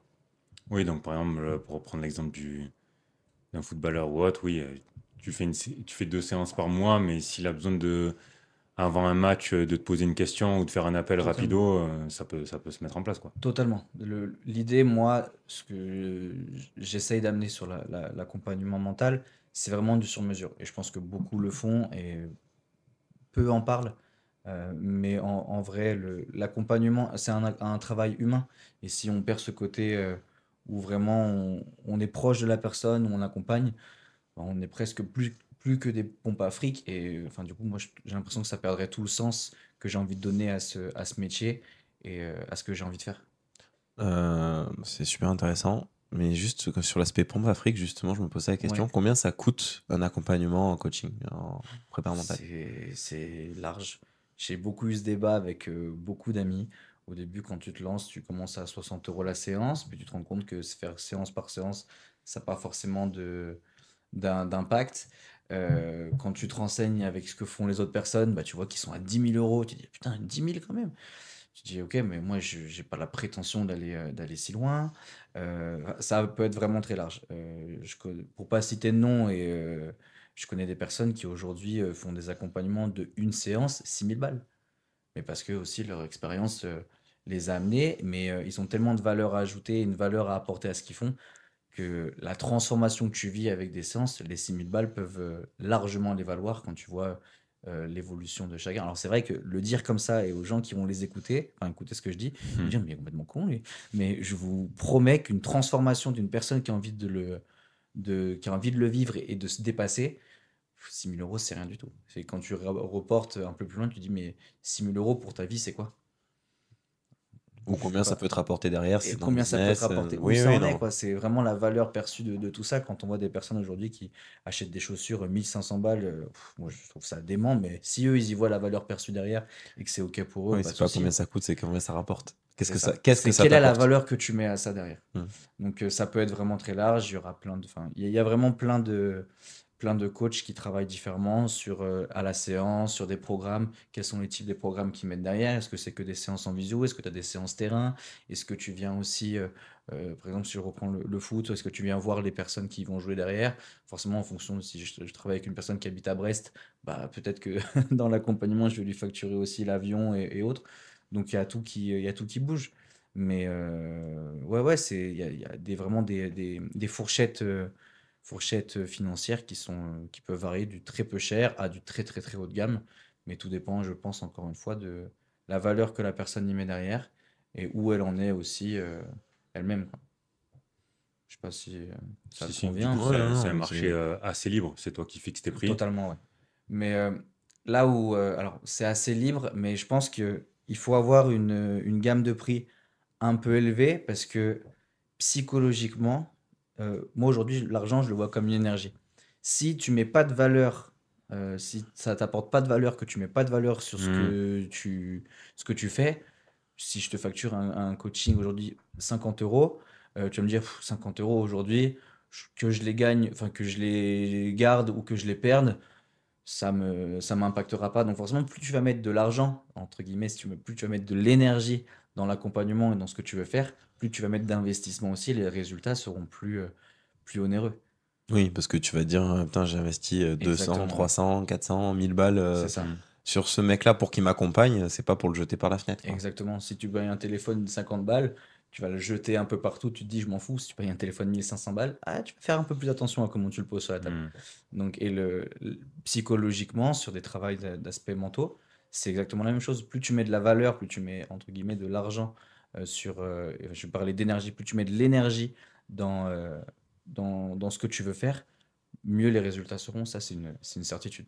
Tu apportes plus de valeur. Et donc, toi, personnellement, tu peux faire soit la séance, soit tu fais un petit packaging sur plusieurs séances. Moi, je travaille sur des packs de séances. Je préfère faire 5 séances ou 10 séances. Comme ça, au moins, j'ai le temps de voir comment la personne veut travailler. Et si elle veut évoluer sur 10 séances, il n'y a pas de problème. Mais en général, je préconise les 5. Si elle veut directement faire 10, elle en fait 10. Il y a toujours une séance découverte pour vous, pour voir si la personne, on s'entend bien avec. Parce que ça reste un métier de l'humain et de l'accompagnement. Mais aujourd'hui, comme on dit, des coachs, il y en a plein. Mais pourquoi tu vas pas chez le même, enfin, pourquoi tu changes pas de coiffeur? Parce que tu as un coiffeur qui, en fait, ça se passe super bien, le feeling est super, et tu te dis, c'est mon coiffeur, quoi. Même s'il coupe un peu moins bien les cheveux qu'un autre, c'est ton coiffeur. Là, en fait, l'accompagnement humain, si t'as pas le feeling avec la personne, c'est vraiment compliqué. Et donc, il y a toujours pour moi ce rendez-vous stratégique, ça permet de faire aussi le point sur la situation de la personne, de voir encore une fois si le feeling passe, et à partir de là, on voit si on peut travailler ensemble ou non. Et j'ai aucun problème à rediriger les personnes si je sens qu'elles sont hors de mon cercle de compétences. Si je pense qu'il y a des personnes parce que je suis en collaboration avec d'autres préparateurs mentaux, si je sens qu'il y a des personnes qui peuvent mieux travailler avec, j'ai aucun problème à les rediriger vers eux. Donc voilà, donc toujours cette première séance, et après on s'adapte. Si on peut faire qu'une seule séance s'il faut, mais pour moi c'est pas optimum, quoi. C'est comme si on fait une séance un peu au pif, mais on sait pas trop vers quoi on va aller.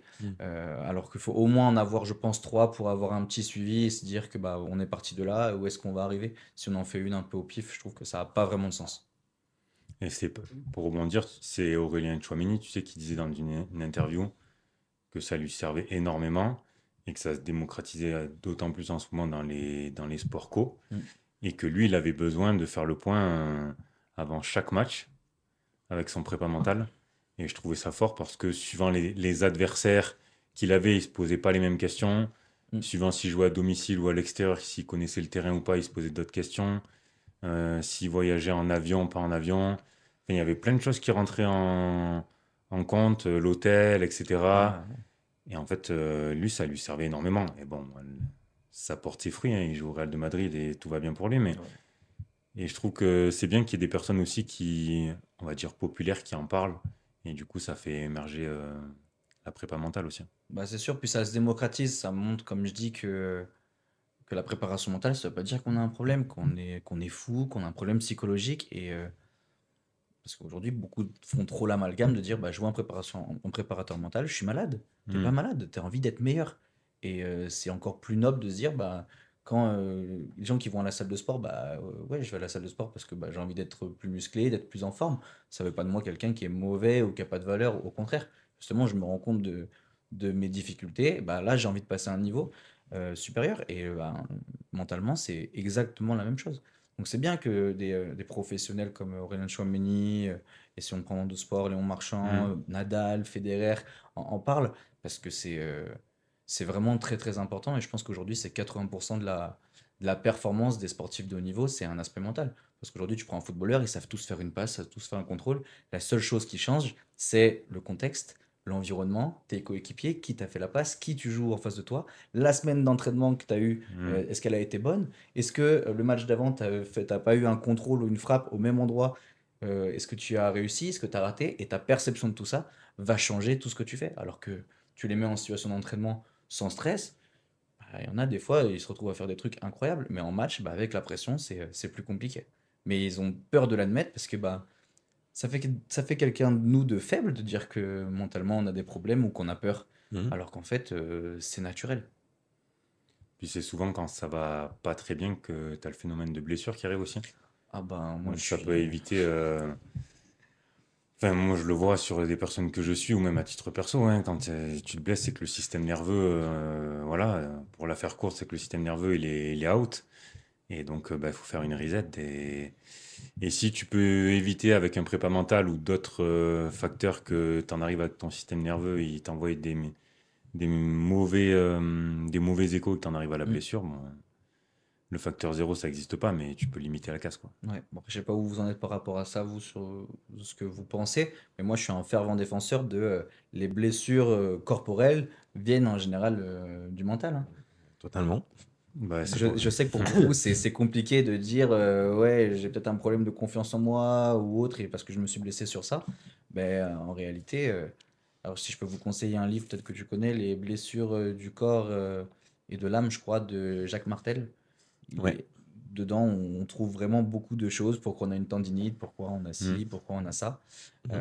Et c'est super parce que ça nous donne vraiment beaucoup de pistes à travailler mentalement. Et après, on se rend compte que les blessures, bah, elles ne reviennent plus. Moi, je sais que je me suis beaucoup blessé aux chevilles. Dès que j'ai réglé, alors je sais plus exactement ce que c'était le problème, mais je pense que c'était un problème de direction et de prendre sa place dans le monde, entre guillemets. Dès que j'ai réussi à retrouver ce problème-là, j'ai plus de problème aux chevilles depuis, quoi. Non, mais le psychosomatique, c'est. Pour moi, on n'en parle pas assez Ouais. aujourd'hui. Et pourtant, c'est une des causes principales de la plupart des traumatismes physiques qui sortent et des symptômes physiques aujourd'hui. Moi, c'est quelque chose que je déplore aujourd'hui dans la médecine moderne. C'est que pour moi, on met que des pansements sur des jambes de bois. Ouais. Dans le sens où on soigne le symptôme. La médecine moderne, elle est faite pour je me suis coupé là, je mets un pansement dessus. Mais on va pas chercher à comprendre le pourquoi je me suis Ouais, c'est coupé ça. ou. Bon, voilà, c'est le mauvais exemple, mais dans le sens où on va toujours traiter le symptôme. Par exemple, un mot de tête.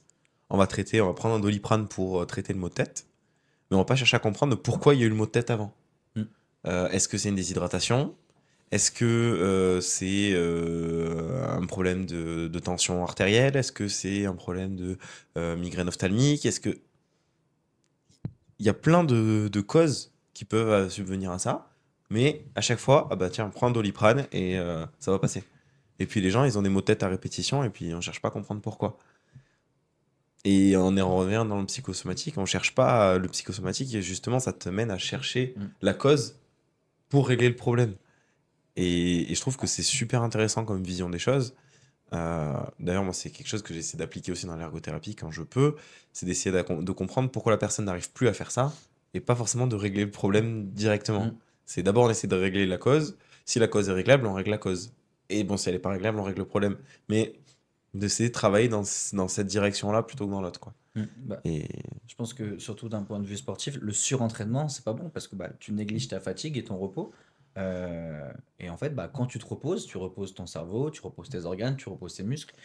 Faire du sport tous les jours, ok, très bien, mais au bout d'un moment, ton corps il va dire stop. Moi, je sais que là, pourquoi le mois de décembre a été un peu plus léger aussi pour moi, parce que je me suis buté comme un fou pendant 4 mois. J'étais sédentaire au possible. Là, maintenant que j'ai repris en activité, bah franchement, mon corps, il m'a dit, bon, t'es bien mignon, mais reprends un peu de pause et après on repartira. Mais adapte, quoi. Et le repos, c'est vraiment très important. Et dans tous les aspects de notre vie, il faut pas avoir honte au moment de se dire, ah ouais, j'ai pris 3 heures aujourd'hui où j'ai rien fait, où j'ai pris un week-end où j'ai totalement coupé mon téléphone, mon travail, tout ce que vous voulez pour partir quelque part, pour être avec des potes, pour faire la fête. C'est loin d'être mauvais, quoi. Et ce que beaucoup prônent malheureusement aujourd'hui dans mon activité, l'idée d'arrêter Netflix, d'arrêter les restos entre potes, d'arrêter plein de choses. Non, si. c'est un équilibre. Exactement. J'aurais vu une vidéo de Souleymane Diawara qui disait que quand il est arrivé à Bordeaux, il est passé de quelqu'un qui faisait assez la fête à quelqu'un qui ne sortait plus, qui se couchait à Mm. 21 h, qui mangeait des haricots verts tout le J'ai temps. vu. Tu l'as vu? Et il disait, ben, Jean-Louis Gasset m'a attrapé, il m'a dit, reprends ton rythme de vie d'avant, ton rythme de débauche. Et à partir du moment où il a fait ça, il s'est bien senti, il a été encore plus performant. Et là où je suis au club de foot assassiné, je connais des joueurs, si tu leur enlèves cette partie où ils vident cette soupape dans leur tête, et tu leur enlèves ça, c'est plus eux, ils sont moins performants. Et il faut comprendre qu'à un moment donné, ben, on a tous un moyen de fonctionner qui est unique. Et c'est pas parce que bah, un tel a fait ci ou un tel a fait ça qu'il faut reproduire à 100% ce qu'ils font.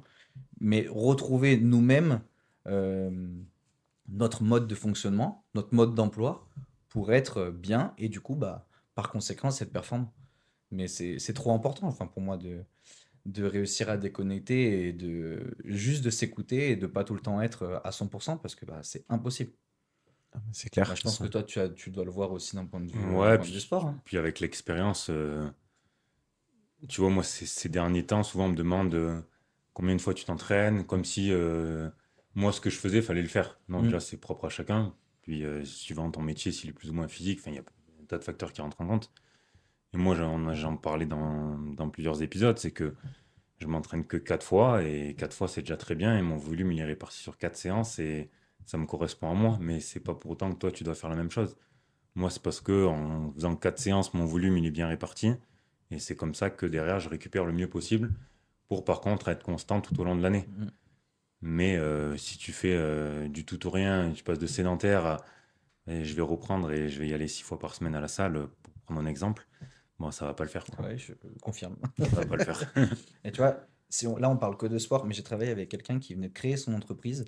Je sais plus exactement ce qu'elle faisait. C'est de la facturation, je crois, digitale.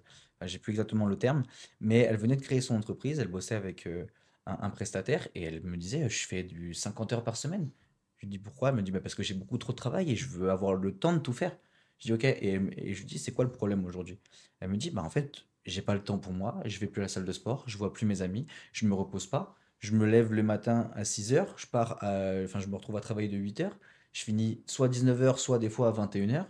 Je rentre le soir, bah, je me mange, je me couche, et en fait, c'est répétition. Je dis, ok, Mm. donc en fait, ce que tu as besoin aujourd'hui, c'est d'avoir plus de temps. Elle me dit, oui, comment tu peux optimiser ton truc? Bah, là, je me prends un temps pour le sport, là, je me prends un temps pour aller au resto, là, je me prends un temps pour ça. Ok, on a réduit son temps de travail, si je dis pas de bêtises, de 15 ou 20 heures. Elle a fait 88% de rendement en plus sur ses résultats, Mm. en travaillant 20 heures de moins. Mais parce qu'au bout d'un moment, ton cerveau, il peut pas. Notre cerveau peut rester concentré sur une même tâche maximum pendant 15 minutes, je crois, Mm. si je dis pas de C'est ça. bêtises. De Mm, mémoire, c'est c'est ça, ça. c'est ça. Entre Comment 10 et 15 minutes, c'est ouais. ça. Donc comment, comment un humain peut rester concentré de 8 heures à 21 heures tout le temps sans jamais s'arrêter? Ouais, Comment un pour l'avoir. sportif peut le faire? C'est impossible. Mais travailler ses pensées, gérer ses émotions sur savoir à cet instant, est-ce que je dois être concentré ou est-ce que je dois être... à quoi je dois penser? Ben, juste on optimise ça, on est bien plus performant. Comme Teddy Riner, qui écoute de la musique 30 secondes avant de rentrer sur le tatami et qui est super performant quand il rentre dedans. Mais si le mec, il se met, on lui dit, vas-y, sois concentré 2 heures avant son combat. Il arrive pendant son combat, il est cuit parce Il n'a que, plus d'énergie. ben non, Mm. juste savoir quand mettre son énergie et où la mettre. Ouais, c'est optimisé, organisé. Moi, pour l'avoir vécu, avoir fait des semaines à 50, 60 heures, Ouais. je suis en libéral et voilà, mais aujourd'hui, je suis plus du tout là-dedans parce que ça m'a épuisé. Mm. Et du coup, Je- tu prends même plus de plaisir à faire ton métier. Et ben ouais, tu prends plus de plaisir, tu n'as plus le même accompagnement, t'as plus la même attention, t'as plus la même patience. Moi qui travaille avec des enfants, Dieu sait que la patience est importante. Et c'est normal. Ils ont besoin de cette patience-là et cette attention-là. Mais quand tu tapes 50, 60 heures semaine, il arrive un moment où le gamin de 19h à 20h, quand il tape sa crise, parce que lui aussi il a eu sa journée d'école et qu'il est fatigué, t'as pas forcément la même réaction Non, c'est que. Voilà. Et. Mais après, par contre, voilà, c'est le jour où je me suis posé, je me suis dit, bon, ben, maintenant je vais réorganiser mon temps, reprendre du temps pour moi, et c'est vrai que depuis ça va beaucoup mieux. Je Mais, comprends. mais c'est vrai que pour l'avoir expérimenté, les 50 heures ou 60 heures semaine où tu es focus dans ton taf et tu fais rien à côté, où tu pars le matin, tu rentres le soir, et tu rentres, tu dors, et tu manges, tu dors, tu te laves et tu bosses. T'avais pas le temps de faire les fameux et que ça te fasse du bien. J'avais pas le temps de faire les fameux, mais clairement. Mais il y a eu des jours où je faisais 1000 pas dans la journée, où je partais de chez moi, c'était 6h30, 7h, je donnais à manger à mes chiens, je leur faisais une petite caresse, je partais bosser et je rentrais le soir à 20h, 21h. Enfin, souvent, la dernière séance était à 20h. Le temps de rentrer, de fermer le cabinet, de faire un coup de balai chez toi à 21h. Tu rentres, tu prends une douche, tu manges vite fait et puis tu vas te coucher, quoi. Mm. Ou alors tu traînes sur Netflix ou sur quoi pendant 1 heure ou deux pour te dire, bon, je prends un peu de temps pour moi quand Ouais, même, ouais, mais au mais c'est final, pas forcément du bon temps Non, non, du tout. et tu l'apprécies même pas parce que t'es crevé. Tu vas te coucher, t'es fatigué, le lendemain matin, tu te réveilles et c'est la même. Et t'as beau kiffer ce que tu fais, et arrive un moment où tu satures, quoi. C'est ça. Mais après, Donc, faut bien qu'on soit d'accord avec ce que les gens vont entendre. Ça veut pas dire que il faut pas travailler, hein. On est bien tous d'accord ah, mais je là-dessus, mais continue à faire mes 30-40 heures tranquille, bien hein. sûr, mais juste le surplus, mentalement, c'est pas bon. Il y aura forcément des moments où on va peut-être passer une semaine ou 2 semaines, À ou même 3 50-60, mois à oui, 60 heures sans problème. Mais bien sûr. accepter de prendre du repos et du recul fait pas de nous quelqu'un de moins bon, moins discipliné, qui a moins de valeur que quelqu'un d'autre. Bah, Bon, encore une fois, sur ce qu'on voit sur les réseaux, on voit beaucoup de personnes nous prôner que du beaucoup de travail, beaucoup de réussite, mais qu'on ne sait pas réellement ce qu'ils font à côté, quoi. Tout Ça à se trouve, fait. ils ont plus de repos qu'on imagine, ça se trouve, ils en ont pas, mais ça se trouve, ils en ont pas, ils sont très heureux comme ça. Oui, après, c'est propre à chacun. Mm. Mais c'est vrai que je pense qu'il y a des moments où il faut savoir s'écouter, Ouais, il faut savoir prendre le temps pour soi et prendre le temps de prendre soin de soi. et je pense qu'il faut même écouter son corps. Parce que Totalement. lui nous donne beaucoup plus de réponses que notre Oh. cerveau et de ce qu'on imagine. Ça, c'est clair. Ça me fait penser à Yomi dans Sans Permission, qui disait ouais, moi je charbonnais. Après, il est tombé malade tellement qu'il charbonnait. Et maintenant, je sais plus comment il fait, mais en gros, il charbonne à fond pendant 3 semaines. Puis après, il part en vacances pendant 2, 3 semaines, tu vois. Il a un rituel comme ça. Et Ouais. c'est que pendant 3 semaines, il se met dans sa bulle. Mais par contre, après, pendant 3 semaines, bon, lui, après, il peut se le permettre au jour d'aujourd'hui. Mais Ouais. bon, ça te fait voir aussi certaines choses. quoi. Regarde-moi à plus petite échelle où je me suis organisé pour avoir de temps en temps un lundi, un vendredi qui saute. Voire le vendredi et le lundi qui suit. Je prends pas de vacances, Mm. je fais le même nombre d'heures, je fais mon taf, mais par contre, j'ai un week-end de 4 jours au milieu. Mm. Après, encore une fois, je peux me le permettre parce que je suis en libéral et que je peux réorganiser mes Bien rendez-vous, sûr. mais je me suis organisé depuis pour avoir ça et des moments où je peux souffler, où je peux faire autre chose. Ouais, mais tu te dis, tu t'es organisé, mais si tu prends pour des salariés et que des chefs d'entreprise optimisent le temps de travail pour leurs salariés, c'est dans quel pays ils sont passés à une semaine de 3 jours ou de 4 jours? Alors, tu es en France, tu as certaines municipalités qui commencent à le mettre en Ok. place. Notamment, nous, un petit village à côté qui va le mettre en place à partir de janvier, là, donc janvier 2025, où ils vont tester, ils vont faire partie des villages pilotes pour les mises en place de semaines à Mais 4 il y a jours des pour pays les qui l'ont fonctionnaires. déjà. Ouais, il me semble. Mais il y a des du- pays qui l'ont déjà, ouais. Du nord de l'Europe. Ouais. C'est ça. Je voudrais pas citer le mauvais pays, mais Moi ouais, non plus, je suis pas sûr, Je pense mais- qu'en Suède, parce que la Suède, je Suède, sais qu'ils sont vachement Norvège ou dans les pays Pays là-bas. scandinaves. développés sur Ouais. ça. Ouais, exactement. Pays scandinaves, on est sûr. C'est vrai. Ouais, Mais où tu as même dans ces pays-là, souvent au niveau scolaire, ils travaillent que le matin, Ouais, l'après-midi c'est dans leur sport. Tout à fait. Bon, après, ça serait un débat. est-ce Sport que ou, c'est bien sport ou activité Voilà. culturelle. culturelle. Ouais. Ouais. Ouais, mais comme quoi, même si nous, aujourd'hui, on peut se permettre parce qu'on travaille à notre compte, Mm. des personnes qui sont salariées, si des patrons disent, bah voilà, on va optimiser aujourd'hui ton emploi du temps pour que tu sois plus concentré quand tu es au travail, mais aussi dans ta vie perso, que tu te sens bien, je pense que ça changerait beaucoup de Ça choses changerait beaucoup de qualité aux de vie performances des entreprises et au bien-être et à la santé mentale de de chaque, toutes les personnes qui de travaillent. chaque employé. Parce que de toute façon, tu prends le cas d'aujourd'hui, tu fais une semaine de 5 jours. Une semaine de 5 semaines. Une semaine de 5 jours à 35 heures. Mais en fait, à quel moment quand tu prends la vie lambda d'un Français aujourd'hui, je prends des horaires de bureau. Tu bosses de 8h à 17h. Tu fais quoi? Avant 8h, tu mènes ton gosse à l'école. À midi, peut-être tu le récupères, peut-être pas. À 17h, tu rentres, bah, tu récupères ton gosse de l'école. Tu fais les devoirs, le bain, le machin et tout. Tu fais à manger, tu donnes à manger au gosse. Et en fait, tu as du temps pour toi à partir de 21h. Alors que sur la semaine de 4 jours, bah, tu as une journée où tu peux t'occuper de tes tâches administratives, de faire tes courses, de prendre du temps pour toi, de faire une activité, etc. Et en fait, alors je reprends le test là qu'ils font à côté. Et en fait, ils ont bien organisé le truc dans le sens où, en faisant travailler les gens que 4 jours, ils ouvrent en plus un jour de plus de disponibilité pour les villageois qui vivent dans la ville, d'accès à la mairie. Putain, Les j'ai du villageois. mal. C'est un énorme. loup-garou. T'es On un a villageois, un loup-garou Joe Loup-garou, nouvel an, ça m'a perturbé. Mais en fait, du coup, ils arrivent à donner un jour d'accès supplémentaire. J'arrive à dire ce que je veux. Dans le sens où, en faisant un roulement, bah, du lundi au jeudi, il y a une personne. Le jeudi, vendredi, il y a une personne. Et du jeudi, vendredi, samedi, il y a une autre personne. Et le lundi, elles sont 2, en fait. Mm. Mais du coup, ça fait qu'il y a 6 jours d'ouverture au lieu de 5. Parce que forcément, tu optimises le temps de tout le monde, donc tu peux travailler plus longtemps, mais en travail effectif, moins longtemps C'est ça. par personne. Plutôt que d'avoir 2 personnes tout le temps, du lundi au vendredi. Et en fait, bah, du coup, c'est 10 fois plus efficace. Enfin, là, c'est en phase de test, mais je pense que les résultats vont être ultra positifs. J'espère, je pense que ça changerait beaucoup de choses. Tout à l'heure, on parlait du Covid. Les choses ont évolué vraiment à un moment donné à cause de ça, et je pense que les choses évolueront encore parce que les gens ont besoin de temps aussi pour eux, quoi. La santé mentale aujourd'hui, c'est trop méprisé. Et encore une fois, ça ne veut pas dire qu'on va mal, qu'on est malade, mais de le prendre en compte peut vraiment changer beaucoup de choses dans la vie professionnelle de tout le monde. Et je l'espère, si tout le monde, l'effet boule de neige, travaille pour la France. Enfin, et même pour l'échelle mondiale, je pense que ça changerait vraiment beaucoup de choses, quoi. Ah bah, de toute façon, oui, si on voyait les choses différemment, avec un système différent, le résultat serait forcément différent, mais C'est je ça. pense que ça irait dans le bon sens. Pour finir avec les écoles, dans les pays scandinaves, tout à l'heure on disait que l'après-midi, justement, ils avaient des moments culturels ou sportifs.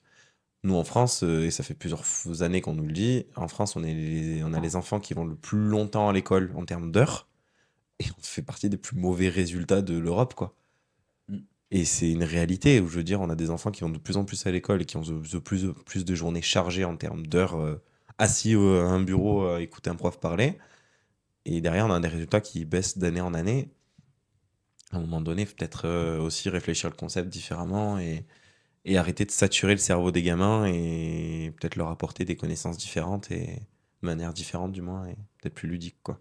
Ouais, c'est sûr. Moi, je me rappelle quand je passais mes formations pardon, de coaching, quand on apprend à travailler sur l'écoute active, l'empathie, le fait de regarder quelqu'un de façon sans jugement.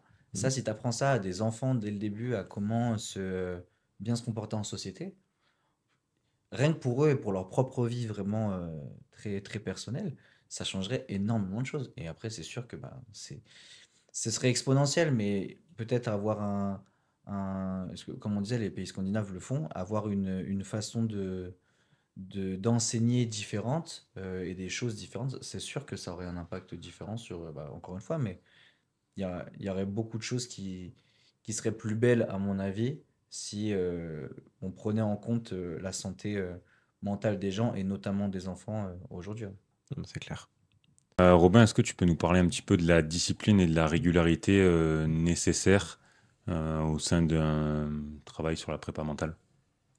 Pour une personne qui travaille mentalement, Ouais, bah, je pense que c'est un peu la même que d'un point de vue physique. Le mental, si tu le travailles pas au bout d'un moment, enfin, je pense qu'il faut le travailler vraiment tout le temps, tout au long de sa vie, comme la confiance en soi et des choses qui évoluent en fonction des épreuves qu'on va avoir. Donc je pense que c'est quelque chose qui se travaille tout le temps. Maintenant, au niveau d'accompagnement, tout va dépendre de comment tu travailles avec les personnes et enfin de comment chaque personne travaille avec son coach. Ça va dépendre un peu de chacun. et toi, Euh, entre par exemple les séances, tu donnes des exercices? Je ça sais va pas, je sais dépendre de pas, ce de la qu'on a travaillé. visualisation ou des affirmations, ou je sais pas ce qu'il peut avoir, Ouais, mais ça dépend un peu des personnes. Moi, ce que j'aime faire, c'est donner un bout de travail où justement, en fonction de ce qu'on a travaillé, la personne vient se faire une introspection, vient se faire un travail, mais je veux pas trop charger ouais. pour justement laisser le travail qu'on a fait se diffuser. À la limite, je donne pour moi, ça, c'est ce que je donne tout le temps. C'est vraiment un bilan hebdomadaire. Donc, en gros, cette semaine, qu'est-ce que j'ai fait? Quelles ont été mes réussites? Où est-ce que j'ai été un peu plus challengé? Pour vraiment bah, garder un peu une trace, un peu en mode journal intime Hmm. mais plus orienté sur l'aspect mental de ce qu'on travaille et montrer que bah, même sur des petites semaines où on a l'impression de ne pas avoir réussi grand-chose ou pas avoir fait de challenge, bah, en fait, on a quand même réussi certaines choses. Et le mettre à l'écrit, ça permet de s'en rappeler tout le temps, parce que moi, si je le fais pas, je sais qu'il y a des choses que j'oublie et je me dis, bah, je l'ai jamais fait, puis on vient me le rappeler. Et, ah ouais, c'est vrai que j'ai fait ça. Donc ça permet de gonfler aussi son estime de soi, je pense que c'est important.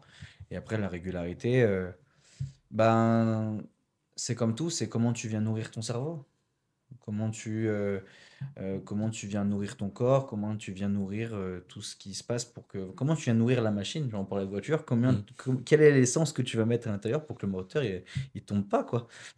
C'est c'est vraiment ça, c'est comment tu l'entretiens. Mm. Et si tu veux une bonne régularité, tu le fais tous les jours, Ok. mais de façon différente. Parce que des fois, c'est bien dormir, bien manger, se reposer, travailler, se challenger. Je pense que ça, c'est important aussi de toujours faire quelque chose qui est un peu plus difficile chaque jour. Ça nous permet bah, de nous motiver et de passer à un niveau supérieur plus facilement. Le cerveau humain, il a besoin de ça, de se challenger. Si tu fais tout le temps la même chose, tu restes dans ta zone de confort, tu as l'impression que tu n'évolues pas.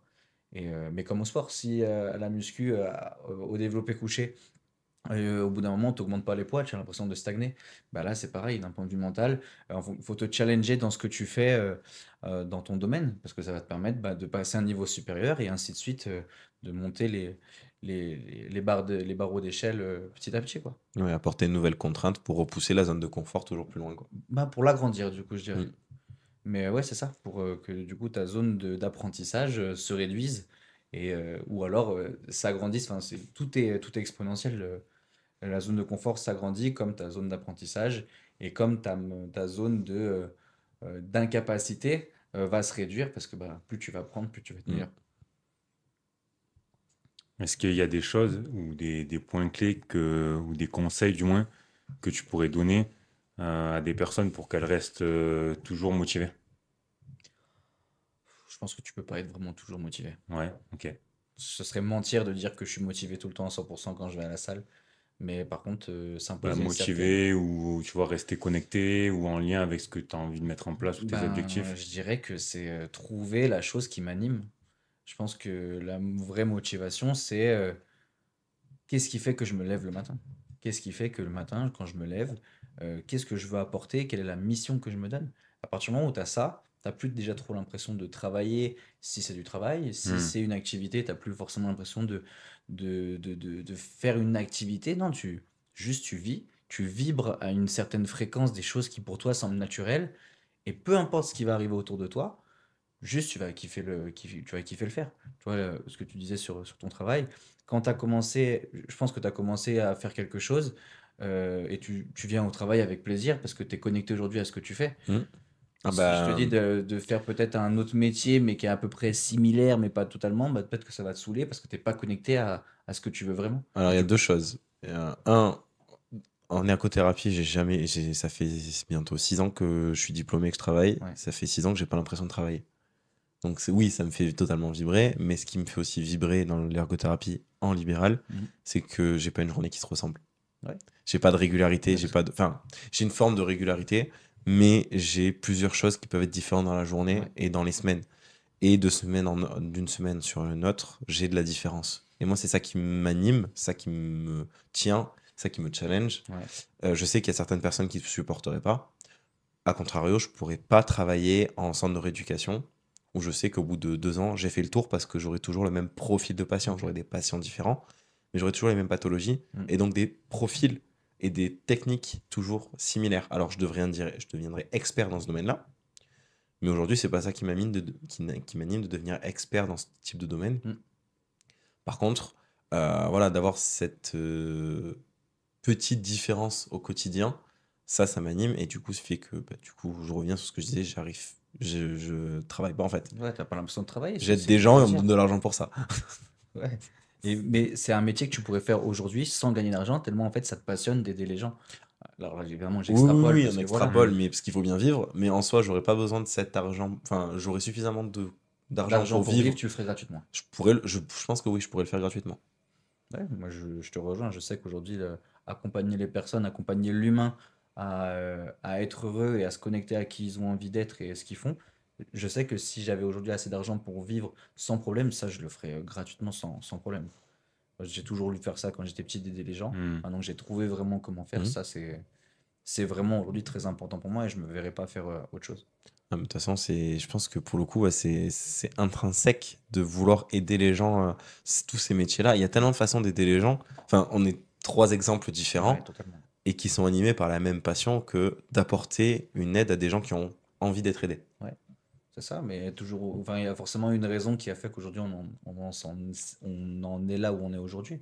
Carrément. Euh, Nos parcours de vie, notre éducation, ce qu'on a vécu, nos épreuves, nous ont amenés aujourd'hui à être dans les domaines qu'on est aujourd'hui. Peut-être qu'il y aura d'autres choses qui vont évoluer après, et on verra. Et je pense que c'est ça qui est aussi excitant, c'est qu'on ne sait pas vraiment les deux bouts de sa vie, Mhm. mais quand on est connecté à qui on est et ce qu'on veut faire, peu importe où on y va et on y va naturellement et tout vient à soi sans se poser de questions. Et ça, j'en suis intimement persuadé. Sans parler de croyances, de religion ou quoi que ce Oui, soit, non, mais non, quand on mais est connecté vraiment, parce que je parle de connexion et de vibration, et je sais que des fois on me prend un peu pour un fou, mais quand on est connecté à soi et qu'on vibre une vraie intention derrière, tu es sur la même fréquence, ouais, que exactement. tu es sur la Fréquence bonne fréquence. vibratoire Ouais, totalement. cérébrale, les ondes alpha, etc. Enfin, je ne sais même plus lesquelles c'est, mais parce que je n'ai pas envie de dire de bêtises, mais toutes ces choses-là vibrent ensemble et tout vient à toi. On peut parler de loi d'attraction, on peut parler de plein de choses. Oui, il y Chacun a met un plein de peu les théories mots qui qui. en Ouais, parlent, exactement. mais en fait, ça Cha- regroupe toujours la même chose. C'est est-ce que tu es sur la fréquence sur laquelle tu C'est dois être, ça, sur laquelle tu veux vibrer, ou qu'est-ce que tu peux faire pour atteindre cette totalement. vibration-là? Vous croyez au destin? Ouais, Je pense qu'il y a plusieurs destins ouais. possibles. Tu as le destin et la destinée, mais ça, c'est une Ouais. question que je me suis Hmm. bien posée et j'arrive toujours pas à y répondre. Je sais pas si t'as le destin qui est écrit ou c'est le destin que tu changes et Moi, je pense inversement que avec tu as le une trame destin. générale. Enfin, tu as plusieurs trames générales et dans ta vie, tu as différents choix, différentes rencontres qui t'amènent sur cet arbre de chemin, en fait, où tu croises et tu as un destin principal qui t'est proposé et tu essaies d'amener ton bateau là où tu dois l'amener, Ouais, quoi. Mais suivant les choix que tu fais à certains moments, ça t'envoie sur différents destins finaux. Moi, je le vois comme ça. Parce que c'est Pour drôle moi, il parce n'y a qu'on pas un destin on va fini, dire un qu'on est prévu, quoi. dans la population jeune, ouais, tous les trois. Oui. normalement.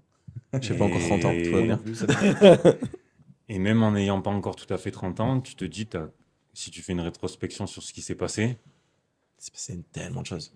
tu te dis, il y a quand même des petites choses où, après, ouais, le destin et la destinée, ouais, à voir, mais Je sais pas.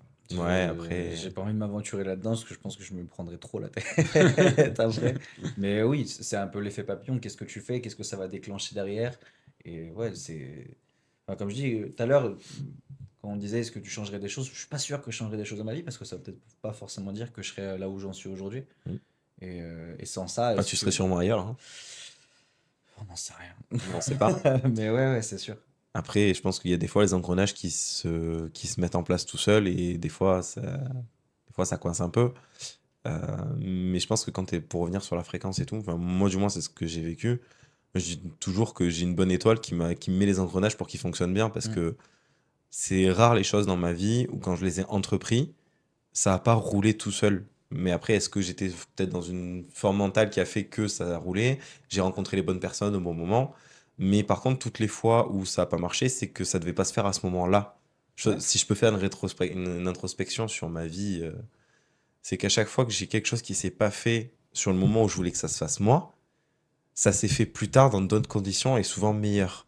Et en fait, quand tu fais le recul, tu te dis, mais en fait, c'est juste que si ça s'était fait au moment où moi je l'avais prévu, au moment où je pensais que c'était le bon moment, c'est juste que c'était pas le bon moment en fait. Et donc là, les engrenages ont coincé.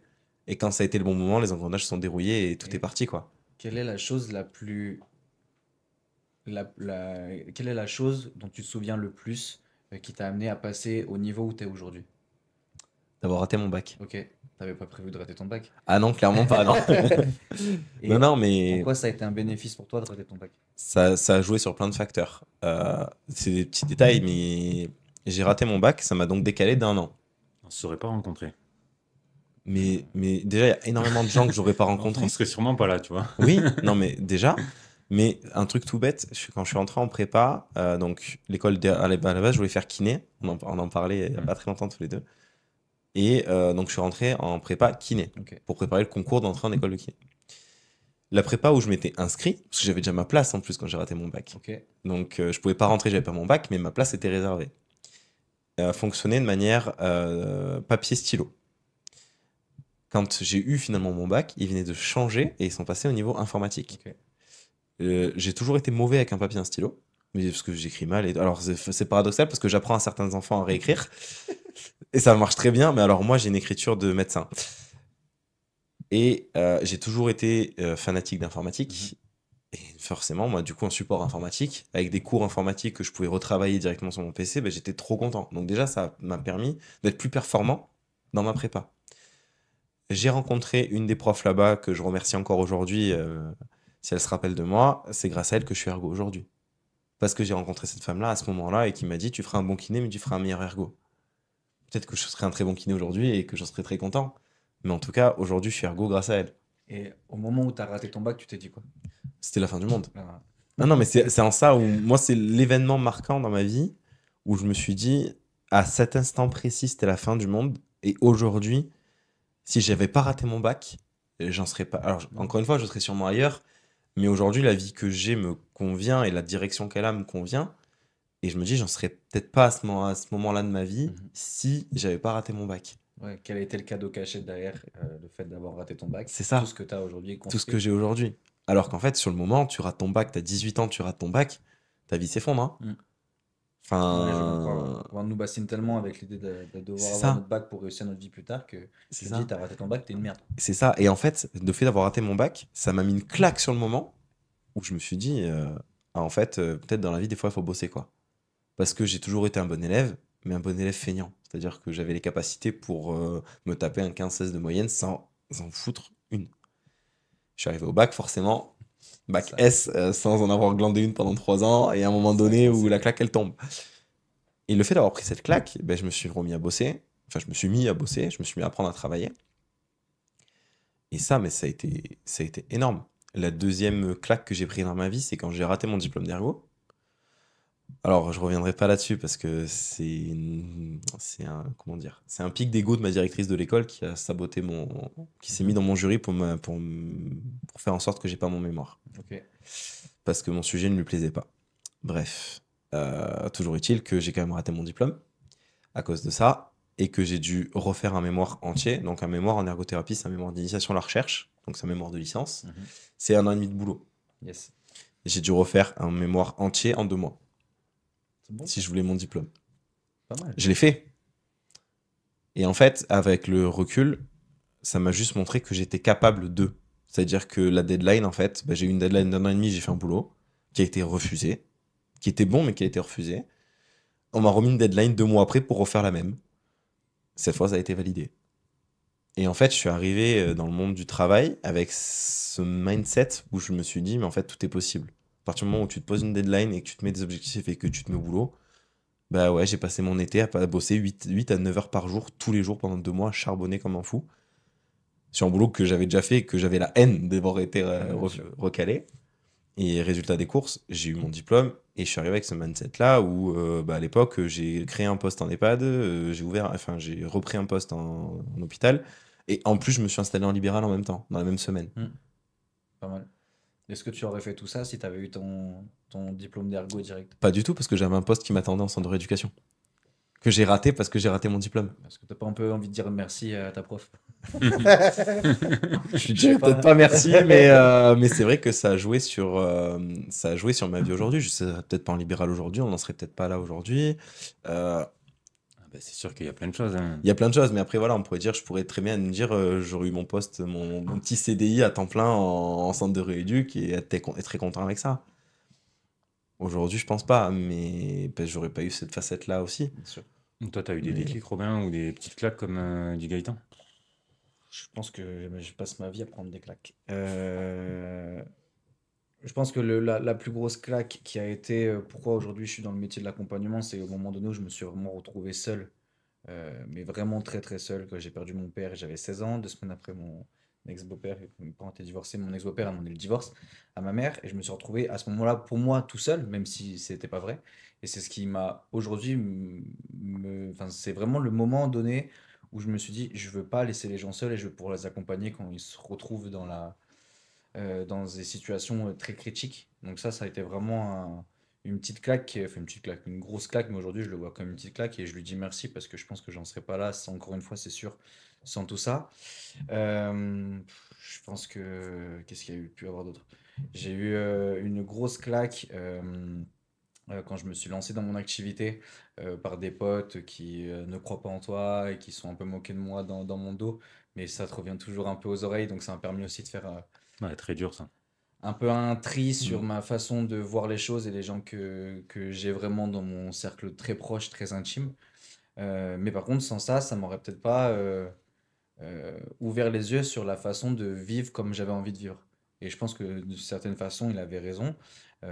C'est que peut-être que on voyait de moi des choses trop parfaites, alors qu'en fait, pour moi, c'est un équilibre de tout entre, enfin, parfaite, ça veut rien dire, mais trop tout bien, alors qu'en fait, juste l'idée de se dire que des fois, bah, on peut ne rien faire, enfin, moi, ça a été un déclic, ça m'a fait vraiment du bien sur l'idée de lâcher prise à être focus 100% résultat tout le temps, quoi. Je pense que ça a été ces deux gros moments-là. Après, il y en aura toujours eu d'autres et je sais plus, ouais, je pourrais t'en citer plein, ouais. Comme une discussion que j'ai eue au mois d'août qui m'a permis de me remettre au sport concrètement. Mm. Qu'est-ce que je peux aller chercher d'autre? Je pourrais t'en chercher plein, mais on en a pour Ouais. des heures après. Et toi? Parce que du coup, on en a dit tous les deux. Bah, moi, la plus grosse, ça serait problème de santé. Ouais. Longue période à l'hosto. Et ouais, bah, tu passes des mois, là, c'est même pas des semaines ou des jours, tu passes des mois allongé sur un lit. Et tu sais pas si tu vas t'en sortir et tu sais pas si tu vas être de nouveau sur tes jambes. Et donc, ouais, franchement, très, très, très, très, très dur. Bon, et après, bah, il y a d'autres aléas de la vie, mais ouais, celle-là, je pense qu'elle restera marquée à vie, tu vois. Donc,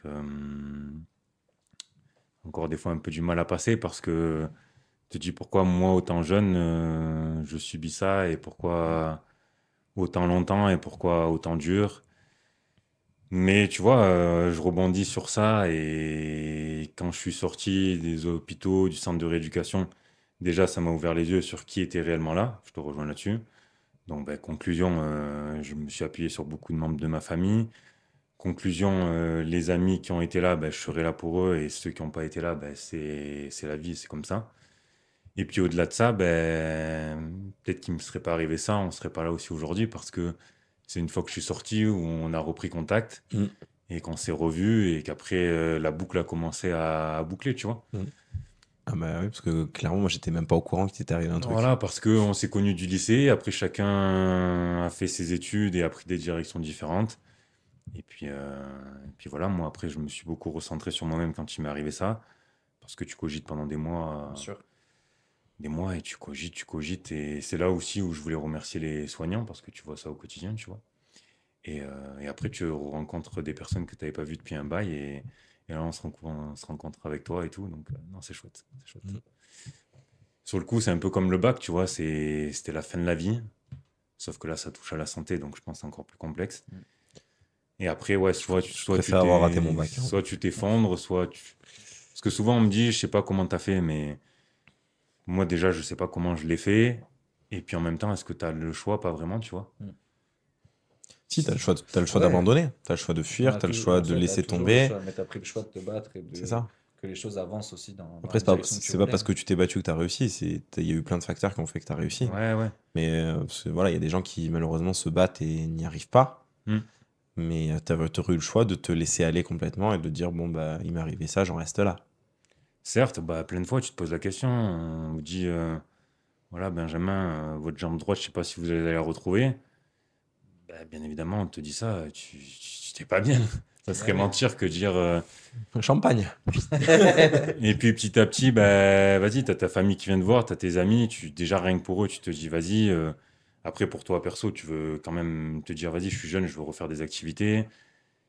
Puis après, au bout d'un moment, tu veux aussi te prouver à toi-même que vas-y, t'as des choses qui sont possibles. Ouais, bien sûr. Et puis après tu as aussi l'instinct où tu te dis je veux prendre un peu une revanche sur la vie, tu vois.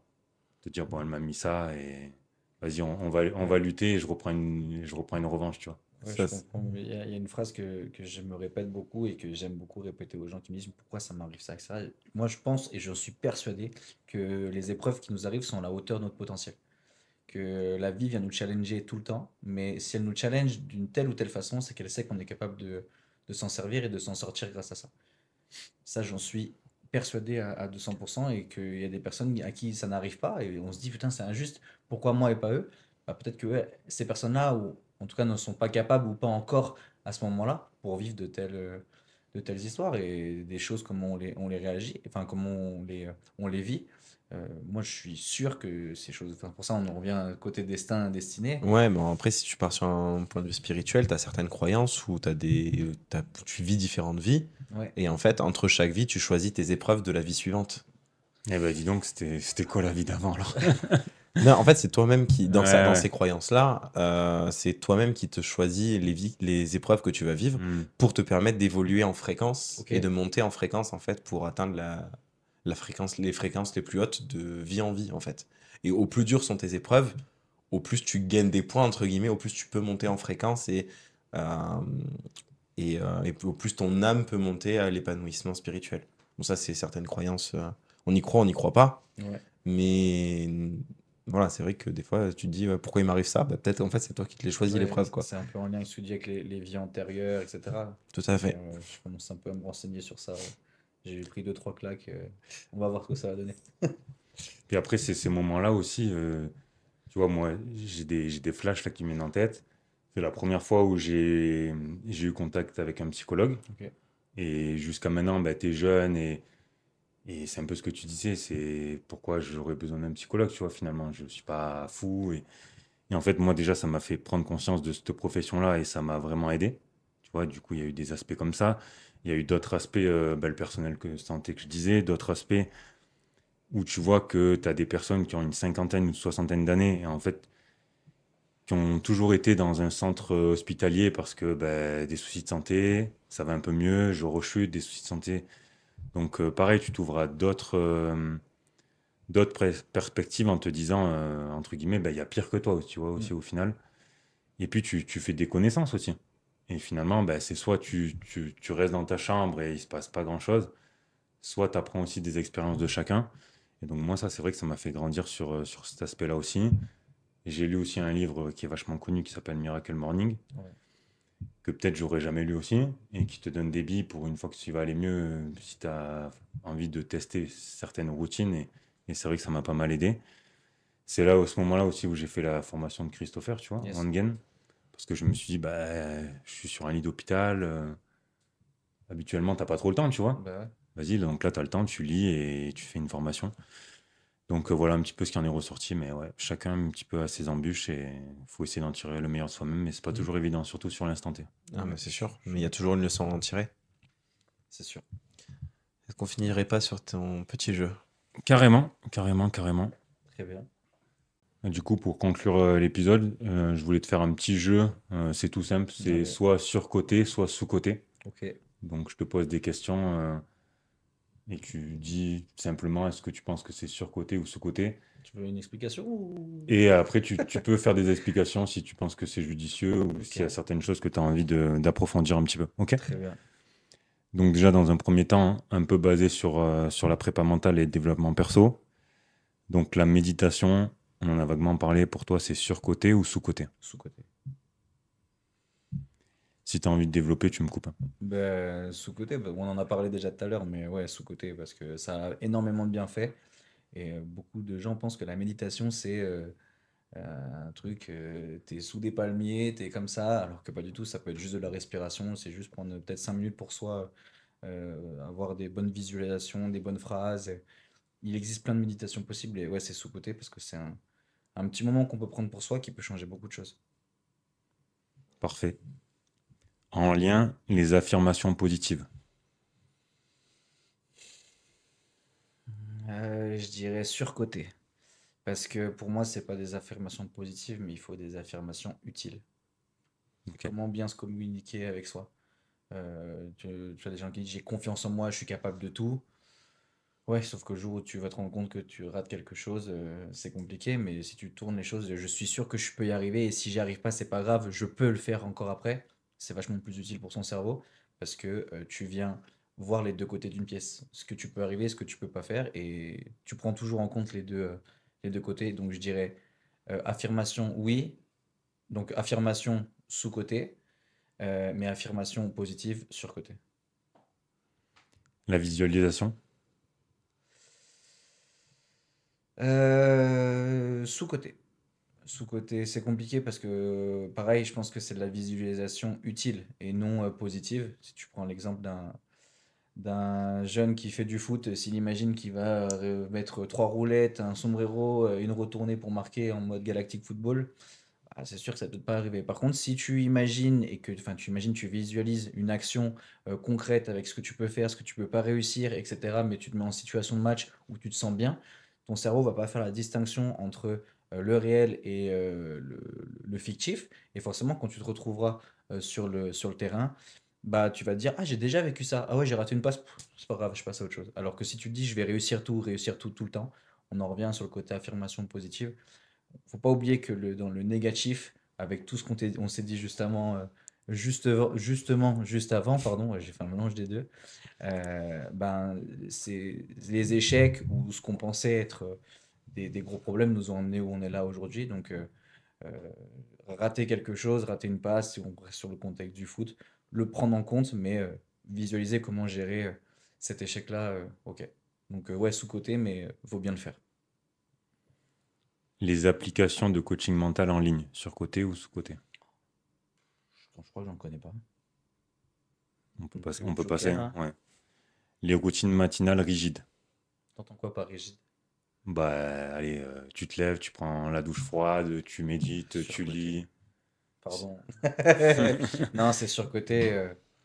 Euh, parce que il y en a qui ça conviendrait pas. Hmm. Mais trouvez chacun votre routine matinale.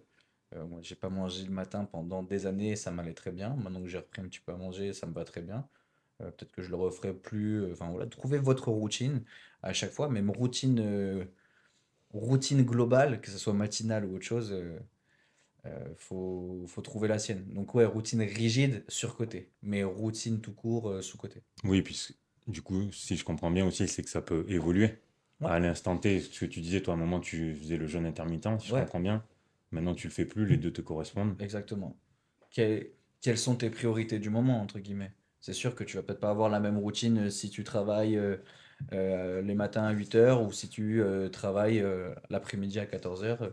Tu vas forcément t'adapter différemment à ce que tu fais ou en fonction des matchs ou comme on disait tout à l'heure avec Souleymane Diawara, bah lui, tu lui as enlevé son côté faire la fête le jeudi soir, il était moins performant les week-ends, ben tu lui as remis, il était plus performant. Donc ouais, trouver ces choses qui nous font vibrer, dont on a besoin.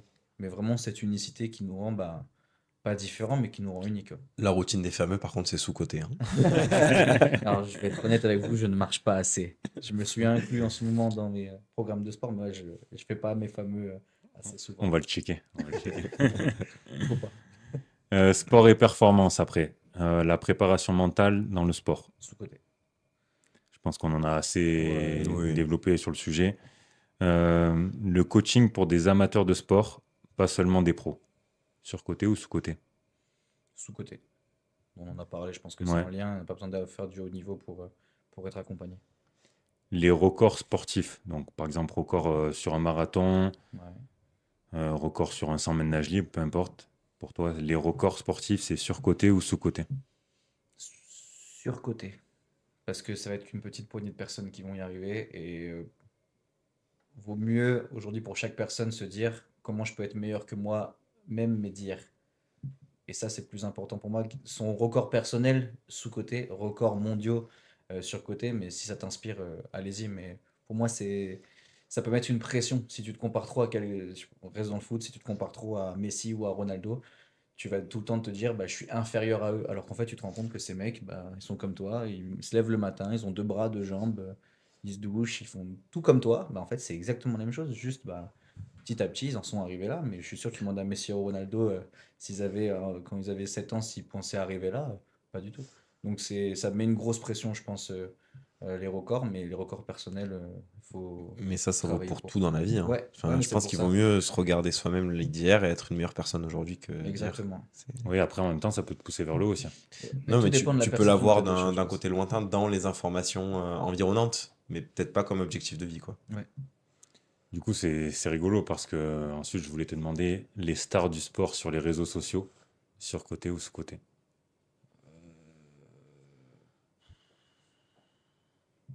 C'est dur ça, je sais pas. Non, ni l'un ni l'autre.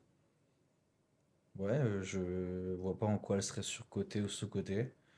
Ça peut Peut-être être ni l'un ni l'autre, hein, peut-être que c'est ouais, Joker. parce qu'il peut avoir les deux facettes, je comprends ce que tu veux Bah, je dire. pense que tout dépend de comment euh, les personnes les prennent en compte et comment elles communiquent. Tu vois, par exemple, Mbappé, lui, malheureusement, tout le monde attend de lui, est-ce qu'il change le monde? Ah, laissez-le tranquille, il joue au foot. Laissez-le tranquille. Ça y est, il n'a pas marqué pendant trois Hmm, matchs. Euh, Mbappé est au fond du trou. On est venu lui chercher des excuses, enfin des problèmes hmm, en Suède ou quoi que ce soit. À un moment donné, laissez-le tranquille. Ça reste... Je dis ça comme si j'étais vieux, mais ça reste un gosse, quoi. Il a 25 ans, il découvre son truc petit à petit, mais laissez-le faire. Et là, comme par hasard, il est en train de planter but sur but au moment où on est en train de tourner. Bah, personne vient dire Mbappé, non, hmm. ce mec, il vibre ce qu'il fait, il kiffe ce qu'il fait. Euh, Tu vois, on parlait des records mondiaux. Je pense que oui, il les vise, mais il veut d'abord se viser lui. Et après, il sait que s'il continue à travailler pour lui petit à petit, il arrivera à les atteindre sans problème. Donc, je dirais, attends, du coup, je change ma réponse. Ouais. Les sportifs sur les réseaux sociaux, même les sportifs tout court, les gens les surcotent trop. Ils en font trop. Mais ouais, faut se détacher de qui ils sont parce que, encore une fois, c'est nous-mêmes qui arrivons à nous pousser là où on veut aller. Mais sportif ou célébrité même globale. Ouais, même. Yes. Plus orienté culture et divertissement, les séries Netflix, surcoté ou sous-coté? Pour mon vécu, je vais te dire sous-côté. Est-ce que tu aurais deux, trois séries phares Tu m'en parlais à de citer? vie antérieure. En ce moment, je suis sur le chemin des Oliviers. Je suis en train de prendre de claque sur claque. Si vous l'avez pas vu, regardez-le. Mm. C'est vraiment cool. Le chemin des Oliviers? Ouais. Ok. Ça- moi, en plus, je suis très cérébral, très. Mais il faut le regarder un peu détaché. Ouais. Faut ouais. pas le regarder premier degré. Ouais, c'est ça. Moi, je l'ai vu la première fois premier degré. J'ai pas du tout aimé. Et là, je me tâte à le re-regarder deuxième degré, genre avec un peu de Avec un peu de recul, recul, ouais. et de voir ce qu'il y a derrière l'histoire, en fait. Parce que si tu regardes l'histoire premier degré, c'est pas foufou. Alors, enfin, c'est pas fou. Moi, j'ai pas accroché du Ouais, tout. l'histoire est pas dingue. mais L'histoire par est pas contre, dingue et tu ce que tu peux t'ennuies vite. comprendre derrière. Ouais. Mais en fait, il faut essayer d'aller prendre sur une deuxième ou troisième, comme quand on lit un livre, sur deuxième, troisième lecture, en fait. Ouais, et après, c'est comme tout, soit tu peux y croire, soit tu peux pas y croire.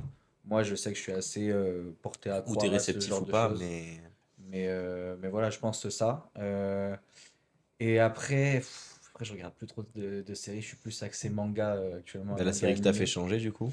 Et bah non, bah, c'est pas une série, c'est un Not Your Guru d'Anthony Robbins, c'est un Ouais. documentaire. Voilà. Donc, Et quelle est ouais, votre meilleure série sur Netflix ou votre série préférée?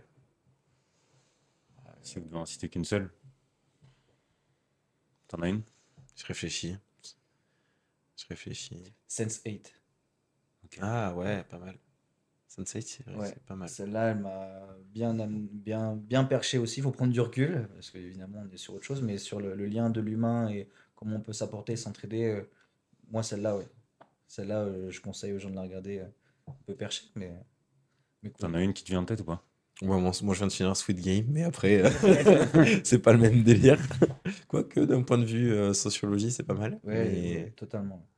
Moi, j'avais kiffé Punisher. Ça vous parle pas? Mm. Mais ils l'ont enlevé de la plateforme. Euh, les concerts, surcoté ou sous-coté? Je n'ai pas fait assez, mais je dirais sous-côté. Le théâtre, Je n'ai pas fait assez, mais je dirais sous-côté. le retour des vinyles, Sous-côté. Sous-côté. les biographies d'artistes célèbres. Sous-côté. On va passer plus sur l'environnement et l'écologie. Les voitures électriques. Là, t'es vraiment sur un truc que je connais pas. Je vais dire sous-côté pour le côté écologique, mais si j'avais une voiture électrique, je pourrais même pas la charger. Le je minimaliste. dirais rien. Toi, je sais ton point de vue. Attends, mais je veux savoir. Surcoté à mort. Ok. Tu sens que ça sort de. Ouais, on en fait un peu. Pour moi, on en fait un peu trop, mais je comprends. Enfin, je comprends les deux perceptions. Mais... On débattra quand on fera un prochain épisode Allez, avec avec plaisir. Robin. Allez. Sinon, on va partir trop loin. Ouais, non. C'est pour ça que je dis rien, moi. Le minimaliste,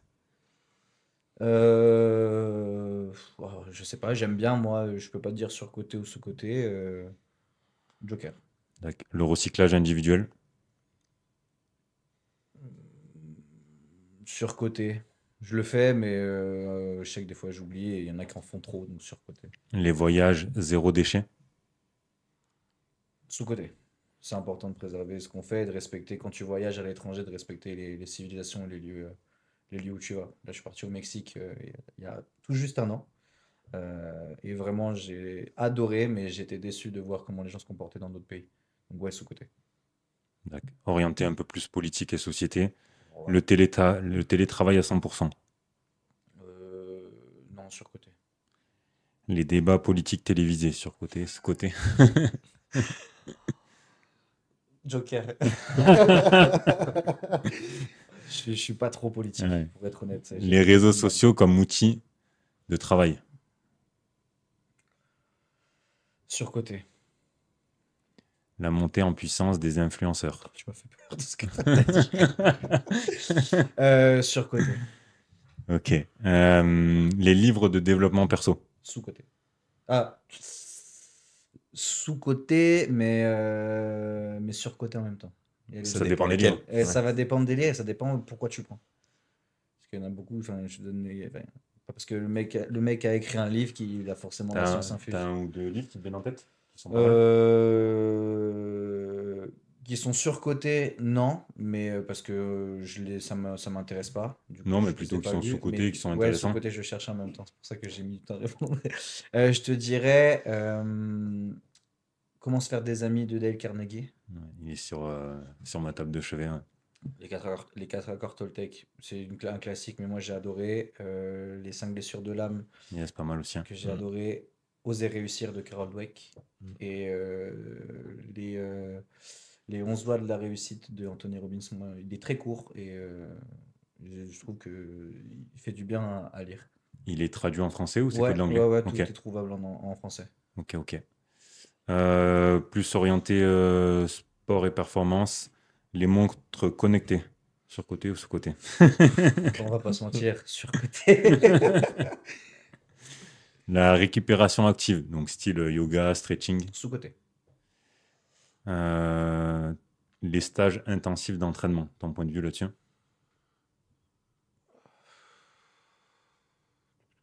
Ouais, ça dépend quoi et pourquoi. Encore une fois, ça dépend de l'intention, ça dépend ça dépend de trop de choses. Donc je dirais sous-côté parce que c'est important, mais je dirais sur-côté parce qu'il y en a qui en font vraiment trop des caisses. L'Olympique Lyonnais. Sur-côté. Les podcasts comme outil d'apprentissage. Sous-côté. Les réseaux sociaux comme moyen de promotion culturelle.